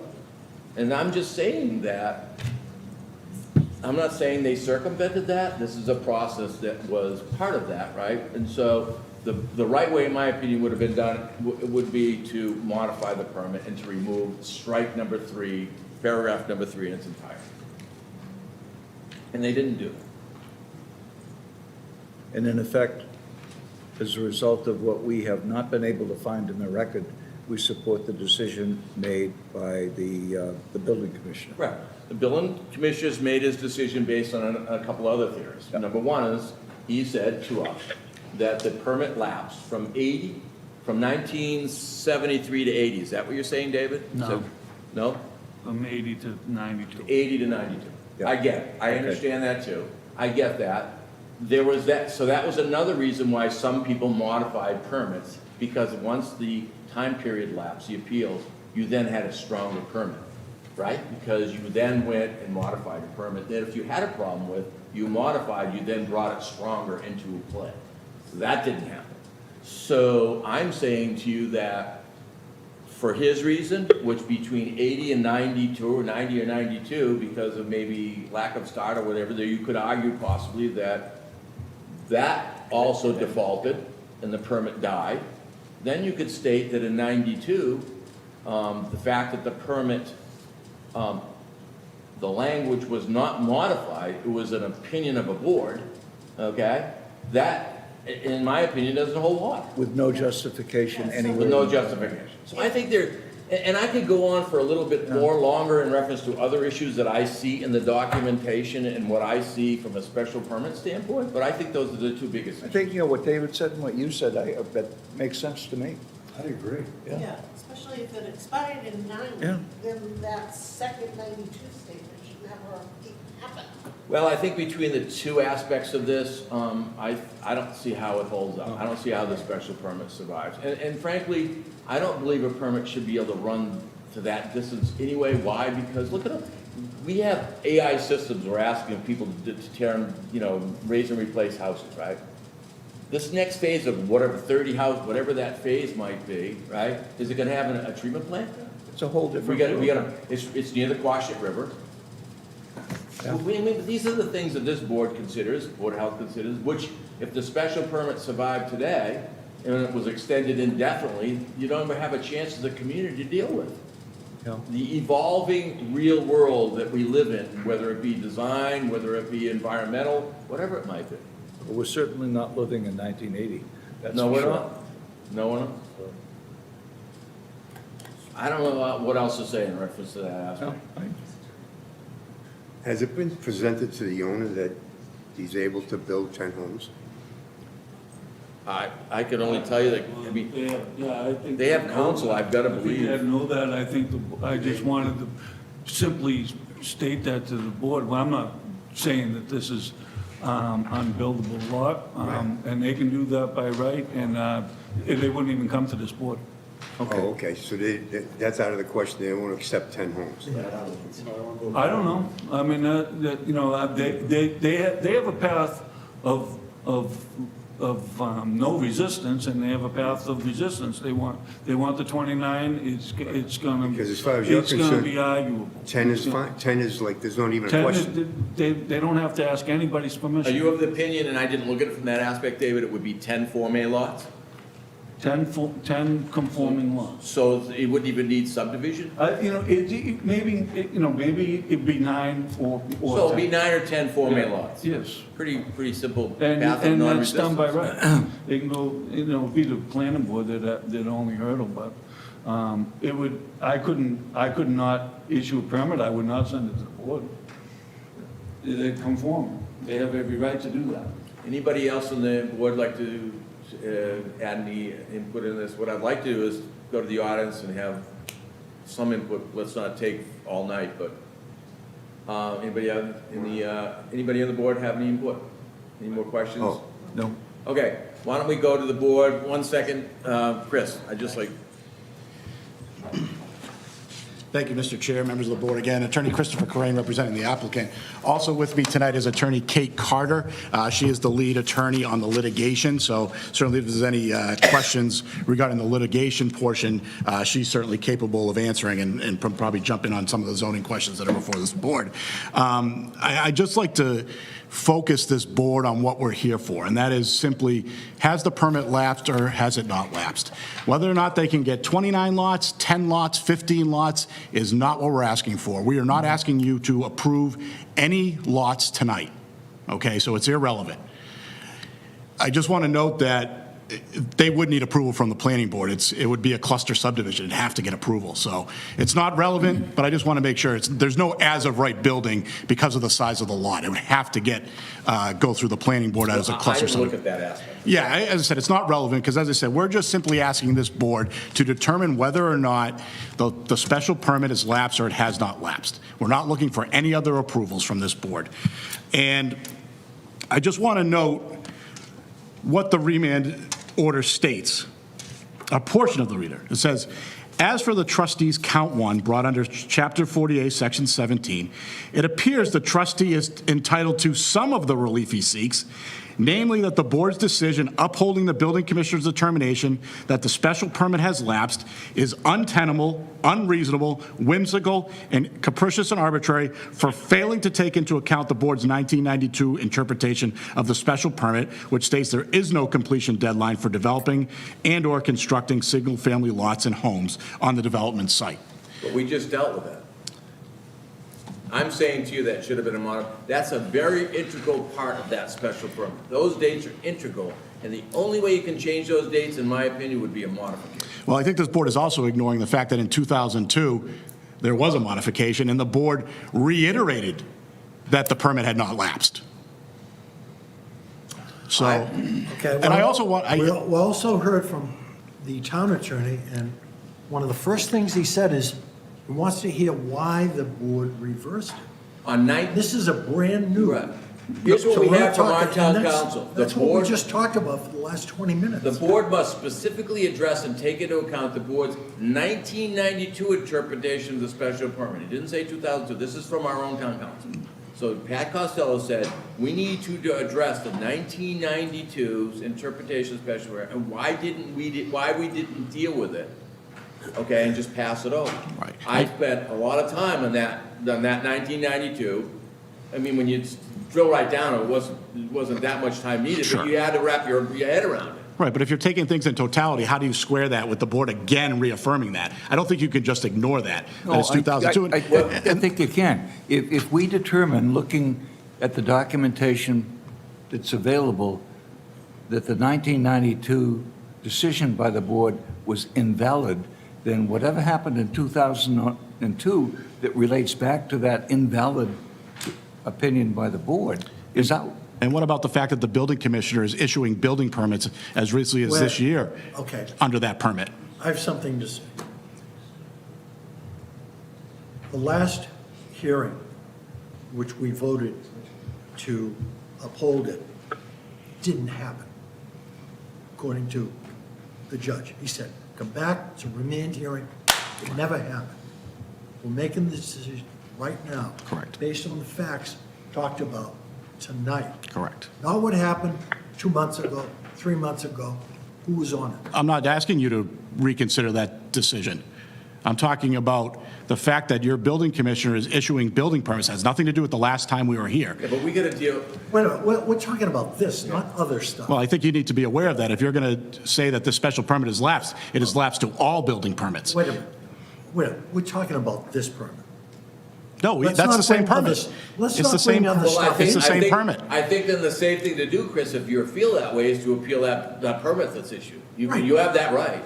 I mean, we're dealing with what we have to deal with, which is a remand about from a this judge, and town council saying, this is what you've got to look at. I spent the time and effort on that aspect. I understand You've that, got, correct me if I'm wrong, if you were back in 1992 and you wanted to do an airtight decision in reference to this case, I don't want to conflict you here, I get it, but 1992, wouldn't you have done a modification of special permit?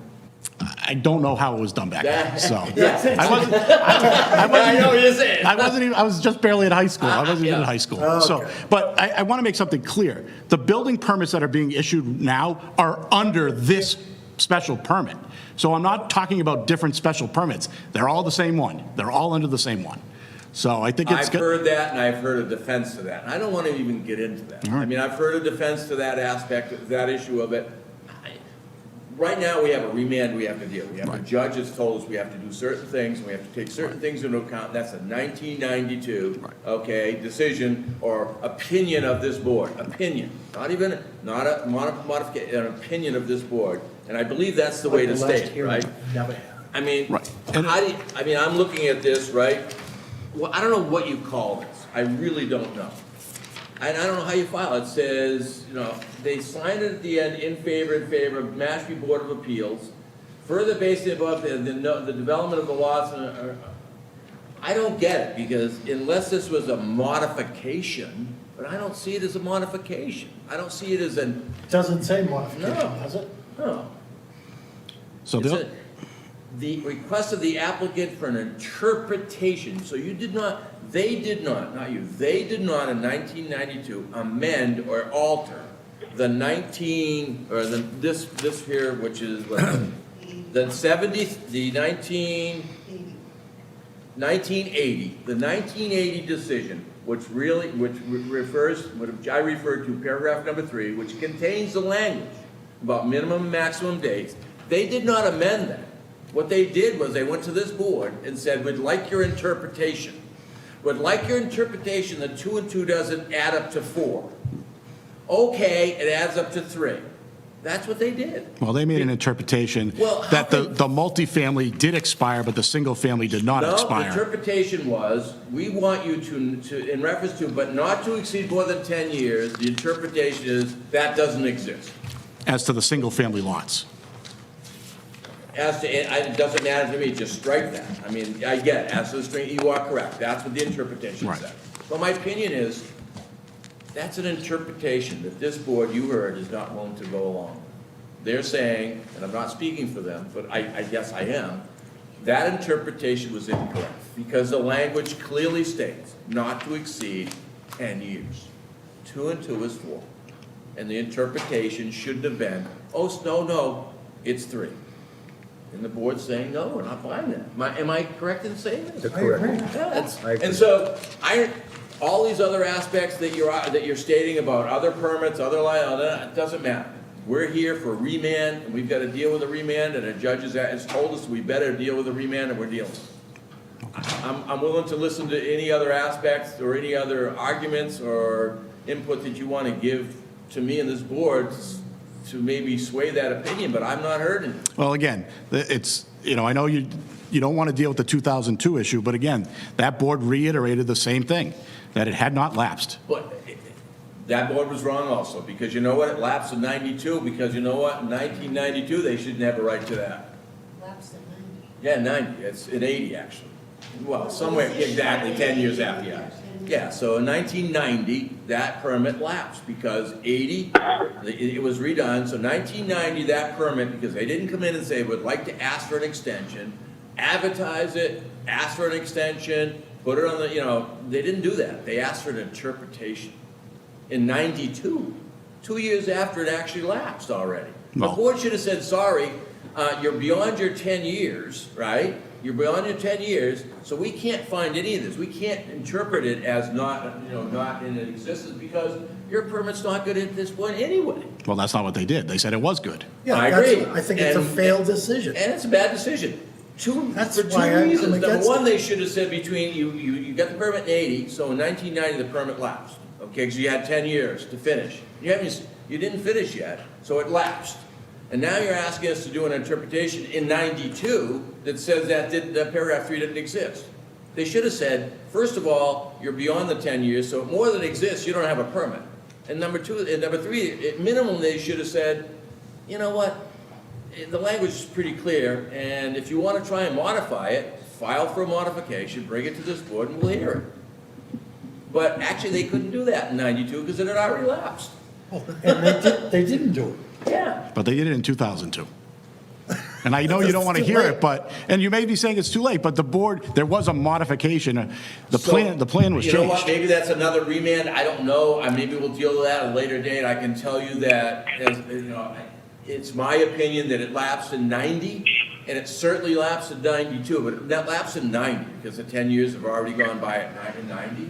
And certainly it lapsed in 92 when they just would have asked an opinion of this board, and the board's opinion in 92 was wrong. Ron, we're gonna, Yeah, this is just going Rob, around. and anyone else in the audience, please? Yes, ma'am. Thank you. Good evening, Mr. Commissioner, members of the board. Kate Carter for the applicant. Just to clarify, there was no need for an application for a modification in 1992. The applicant wasn't asking for anything to be modified or amended in that decision. It wasn't asking for condition 3 to be stricken from the decision. What it was asking for was an interpretation of what that language meant. The board acknowledged that that language had an ambiguity in it.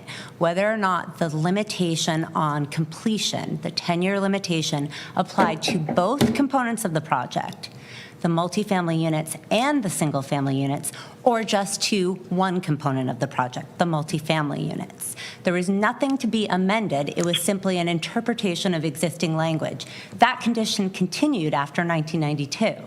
The interpretation that was provided by the board was that the language of condition 3 only imposed a deadline for completion on completion of the multifamily units, not the single-family units. And the building commissioner, this board has acted consistently with that interpretation. Again, not an amendment, not a modification of the decision because the condition exists. The condition continues to govern the development of the land. There are no additional multifamily units that can be built on this property because condition 3, as interpreted by this board, has a 10-year termination date. It does not have a 10-year termination date as to the single-family unit. As to a concern about whether or not there was advertisement and an ability for the public to participate in the 1992 public hearing, there was a public hearing. It was an appealable decision by the board.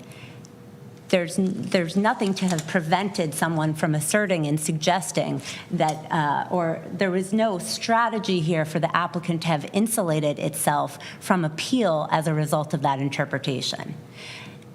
That subsequently was applied for a modification in 2002, again, to change the location of where multifamily units and single-family units could be built on the approved master plan.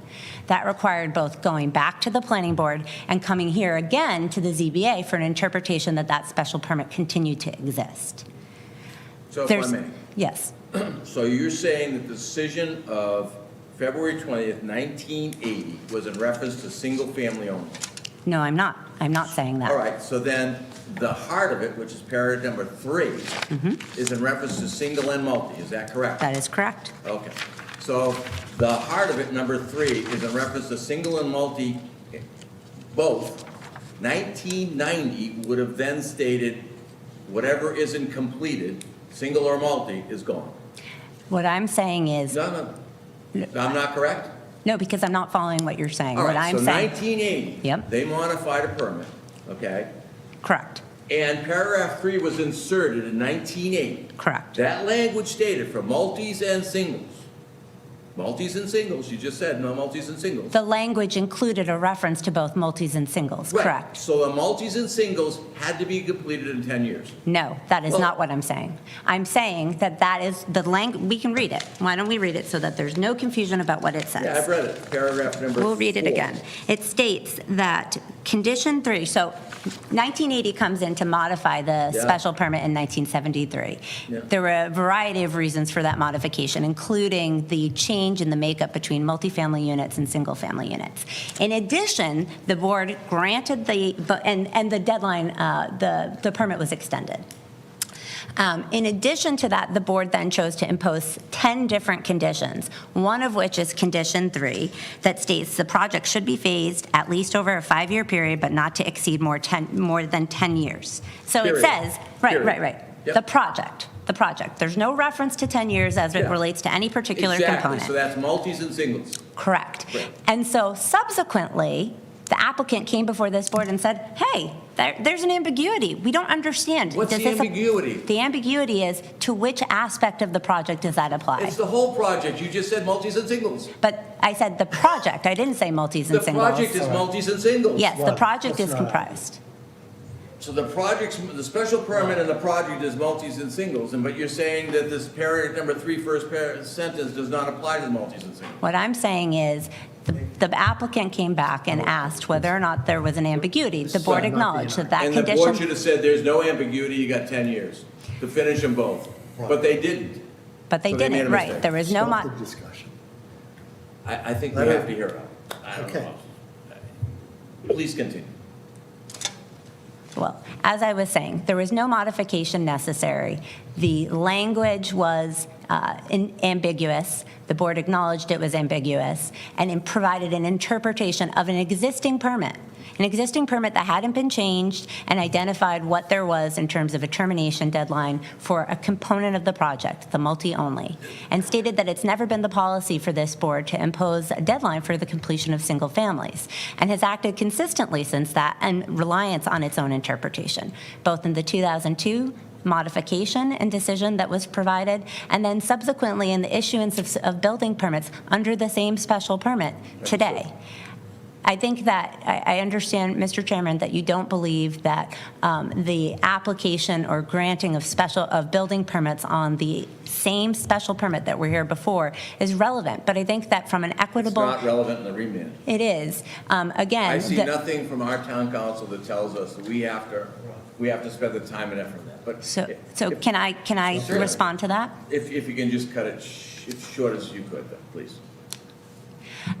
The remand specifically required the board to consider the 1992 decision because it had failed to do so in its prior hearing. There's nothing that precludes the board, and Mr. Costello said as much, there's nothing to preclude this board from considering all of the evidence that's presented by Agreed. the applicant Agreed. and in the existing record. And we've presented that in our remand package. I would agree with that, and I'll just state the following, and then we'll move out to someone else in the audience, because I think it's important to be on record. It is my opinion that the 1992, the 1980 document was special permit modification / decision was in reference to singles and multis. I think we agree. And I also believe that number 3 was in reference to singles and multis. That being said, the applicant, in reference to the special permit, had until 1990 to finish their singles and multis. And whatever took place after that, so be it. And I think we need to move on. Thank you. Thank you. Anyone else in the audience? Okay. Seeing none, we've spoken our piece. Anyone on the board? Nobody's out there. We've covered everything. Oh, I've already asked everyone in the audience. No one wants to. Any more for Dave? David? Well, the only thing I would say is my decisions are based in the best interest of the town. And the town, at this point in time, is to adhere to the increases in lot size from 1986 and build on conforming lots and curb these non-conforming or whatever you want to say, special permits. Is Pat still on? Hello? Pat? Yes, I'm still there. How do we need to do anything further to end this situation? Well, assuming the board satisfied that it's heard all the evidence that's to be offered on the issue, you've reviewed the documents that's submitted by the applicant and others. If it's the chair's desire, you could request a motion. You could phrase it either to affirm the determination of the building commissioner in this regard relative to the lapse of the special permit, or alternatively, you could move to overturn the decision of the building Do you inspector. feel as if we've covered the required remand request of the judge appropriately? The specific portion of the order issued by the court was that the board shall, consistent with the court's order of May 31, 2023, specifically address and take into account the board's 1992 interpretation of the special permit applicable to the trustee's property. So based on what I heard tonight, the board certainly did address the 1992 interpretation. So I believe that does comport with that's order of the court. Thank you very much. So, with the board, I would entertain a motion to concur. I've already gone to. Yeah, we have to end public Oh, yeah. Well, no, it's really, No. it's a different, but, I'll follow that procedure if you'd like, but. Why not? Yeah, why not? So, let's close the public hearing section of this decision. I'd like to make a motion to close the public hearing section. All those in favor? Aye. All right, so a motion to affirm, agree with, et cetera, the decision of the building inspector, and I want to make certain. So to affirm, a yes vote, Yeah, the yes vote would affirm and would vote. approve. And I want to make certain that the motion states very clearly that we've taken under consideration the 1992 special permit, I don't know, what it was, opinion, decision, decision by the 1992 opinion. yeah, opinion by the ZB, zoning board of appeals at that point in time. The board has considered that in its decision-making process and all other aspects of that we're aware of in reference to the permit. Okay, so this would be a motion relative to the remand hearing on the La Cava trustee versus Mashpee zoning board of appeals matter, land court 23 Excuse me, Charlie, miscellaneous. could I Oh, yeah. also state that we would like to have town council be involved in making the final decision, please? And he can amend our decision appropriately. Okay. the writing of the decision. That's correct. Got it.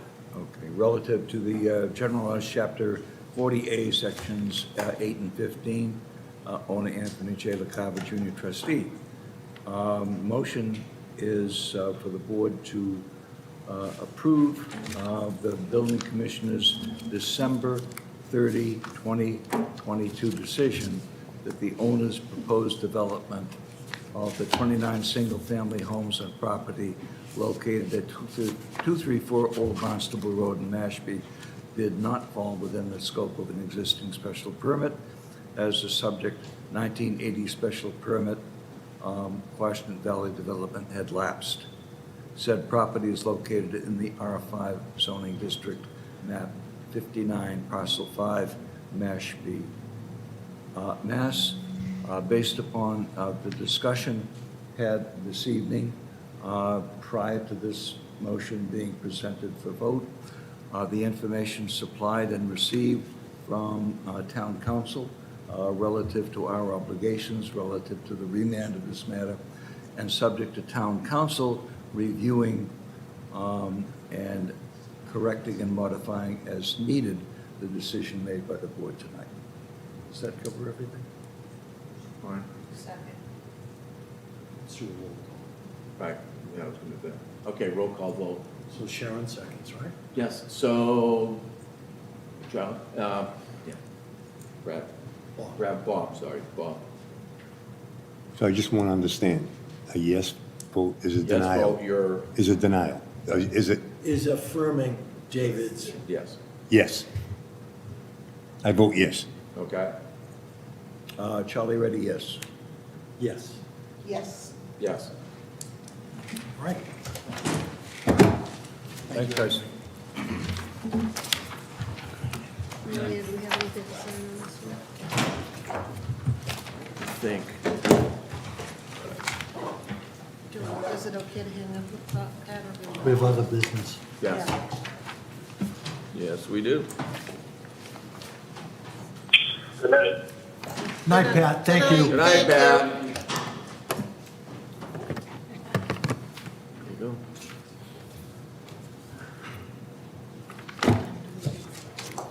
Somebody gonna read other business? Yep, I was waiting for people to sign. I'd like to make a motion to approve the meeting minutes of July 22nd, 26th, 2023. A second? Yes? All those in favor? Aye. Thank you. Additional topics, I don't have any additional topics at this time. I don't either. So motion to adjourn, I guess. A second. Sharon? I'd like to make a motion that we adjourn tonight's meeting. I'll second. Second. All in favor?